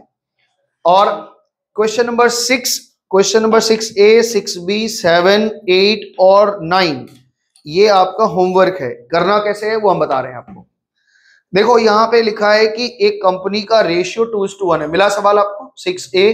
इस पे ऑब्जेक्टिव आता है, 1 नंबर के लिए हम इतना मेहनत करवा रहे हैं, केवल 1 नंबर का सवाल आएगा यहाँ से, इसलिए बढ़िया से समझना और करना। कह रहा है एक कंपनी का रेशियो, करंट रेशियो 2:1 है। तो क्या हम ये मान लेते हैं, कुछ देर के लिए एक रैंडम फिगर कुछ भी ले सकते हैं, आपका जो मन कहे। तो हम ये मान लेते हैं क्वेश्चन नंबर 6A में आप कुछ भी ले सकते हैं, हम अपना जो फिगर ले रहे हैं आप उससे अलग भी फिगर ले सकते हैं। हमने ये माना है कि मेरे पास करंट एसेट्स अपनी सुविधा के लिए हम मान रहे हैं कि 2 लाख रुपए है। ओके, मौसम ठीक है। और करंट लाइबिलिटी हम सिद्धिका कितना मान ले बच्चा बताओ? करंट लाइबिलिटी हम मान लेते हैं 1 लाख। तो क्या हमारा करंट रेशियो सॉरी पूरा ही लिख देते हैं। हमारा करंट रेशियो कितना है? करंट रेशियो है 2 लाख, इधर था 2:1 है। ओके, अब यहाँ पे कंडीशन एक एक करके ये 6 केस दे रहे हैं, 5-6 केस देंगे। हाँ, और कह रहे हैं खाली आप ये बताइए इस घटना से आपका रेशियो बढ़ जाएगा या घट जाएगा या सेम टू सेम, एकदम सेम टू सेम रहेगा, कोई नो अल्टर। यानी आपको बताना है, एक वो ट्रांजैक्शन बताएंगे, उस ट्रांजैक्शन को आपको पढ़ना है और उससे ये बताना है कि इससे मेरा रेशियो बड़ा होगा, छोटा होगा या सेम ही रहेगा, कोई अंतर नहीं आएगा। तो पहला एक क्वेश्चन हम करवा रहे हैं क्वेश्चन 6 से, बाकी आप करेंगे। जो नहीं समझ में आएगा वो हमसे पूछ लेंगे, और नहीं समझ में आएगा तो खुद से भी चर्चा करेंगे, अपने आप से, दोस्तों से पूछेंगे। Purchase of goods on credit, हमने उधार में माल खरीदा है, फिगर कुछ लिखा ही नहीं है, हम फिगर यहाँ 50,000 20,000 कुछ भी ले लें। तो हमने एक उधार में माल खरीदा है, purchase of goods on credit. पहले जर्नल एंट्री बताइए क्या होती है इसकी। Purchase of goods on credit, journal entry क्या होगी? Purchases account debit. आप मन में सोचेंगे, लिखना नहीं है सब, लेकिन अभी जब करते समय आप लिखेंगे, क्योंकि आपका जर्नल से ही पता चलेगा। Purchases account debit to creditor. अच्छा ये बताओ मेरे पास में करंट एसेट 2 लाख का था और करंट लाइबिलिटी 1 लाख की थी, हमने ये फिगर लिया हुआ है। अच्छा, हमने माल खरीदा है, वो इसमें जुड़ेगा कि नहीं जुड़ेगा? जुड़ेगा। कितने का जुड़ेगा भाई? जो भी फिगर ले लो आप, मान लो 20,000 लिया हमने, एक रैंडम फिगर ले लिया 20,000 रुपया, तो 20,000 रुपया तो स्टॉक में जुड़ा, ठीक है, यानी करंट एसेट में जुड़ा। ये क्या है? ये हमारा करंट एसेट है, ठीक है। बात समझ पा रहे हो? कैसे लिख दें, समझ पाओगे? चलो ऐसे ही लिख देते हैं। ये हमारे पास करंट एसेट्स है, ठीक है, और ये करंट लाइबिलिटी है। बताओ ये 20,000 रुपया नीचे जुड़ेगा कि नहीं जुड़ेगा? करंट लाइबिलिटी है ये 20,000। हाँ, क्रेडिटर को तो करंट लाइबिलिटी होती है, 20,000 यहाँ पे जोड़ देंगे। अब आप देखो ध्यान से फिगर, ऊपर कितना आ गया 220 और नीचे कितना आ गया 120। आप बताओ भाई, यहाँ पे 6, यहाँ पे 11, कितना आ रहा है? वैल्यू बताओ फटाफट से, बताओ बच्चा कितना आएगा? 11/6 कितना आ रहा है? 1.83:1। पहले रेशियो कितना था? और ये क्या हो गया? कम हो गया। तो लिखना कि क्या हो जाएगा हमारा? रिड्यूस्ड, है ना। पहला वाला आंसर समझ में आया आपको? रिड्यूस्ड हो गया। ऐसे करना है, तो ऐसे ही आपको समझना है, एक एक ट्रांजैक्शन को पढ़ना है और एक एक ट्रांजैक्शन करना है। तो क्या आप इसमें बुद्धि क्या लगती है? इतना हम डिटेल में नहीं दिखाना है। एग्जाम में आपको क्या लिखना है? केवल रीजन लिखना है। इस ट्रांजैक्शन से करंट एसेट भी बढ़ा, करंट लाइबिलिटी भी बढ़ी, इसलिए रेशियो बढ़ जाएगा। अगर मान लो करंट एसेट बढ़ा, ये नहीं बढ़ा, तो रेशियो बड़ा हो जाएगा। ये बढ़ गया, ये नहीं बढ़ा, तो क्या हो जाएगा? और दोनों में एक ही तरफ, मान लो एक ही तरफ 20 बढ़ा 20 घट गया, तो नो अल्टर, कोई दिक्कत ही नहीं होगी। अभी देखो दूसरा वाला, दूसरा एंट्री भी क्या लिखा? Purchase of goods for cash. B number entry, purchase of goods for cash. Journal entry क्या होगी? Purchase to cash. आप जितना स्टॉक में देखो, 2 लाख का हमारे पास था करंट एसेट, इसमें हमने कितना जोड़ा? इसमें हमने 20,000 जोड़ा और 20,000 कैश दे दिया, और नीचे करंट लाइबिलिटी अभी भी 1 लाख की है, तो भाई साहब क्या होगा? रेशियो वही रहेगा। तो ये आपको ट्रांजैक्शन में समझना पड़ेगा और ये करना पड़ेगा, ठीक है। तो होमवर्क में आपका क्वेश्चन नंबर 6A, B और 7, 8, 9 तक करके ले आना है। क्वेश्चन नंबर आगे के 5 क्वेश्चन और पीछे के 10 से लेके 22 तक, ये हम लोग क्लास में अगले दिन करेंगे। अगले दिन आपका करंट रेशियो खत्म हो जाएगा। 1 से 9 तक नहीं, कहाँ रहता है ये भाई? नहीं, बाकी तुम्हारे छोटू बच्चा है, अभी कैसे करेगा सब, ठीक है। आज इतना रखते हैं, अगले दिन इसका सेकंड शीट भी मिलेगा, ये 4 शीट मिलेंगे आपको, तो अगले दिन इसका मिलेगा। तब तक के लिए धन्यवाद सबको, नमस्ते, बाय बाय, टाटा।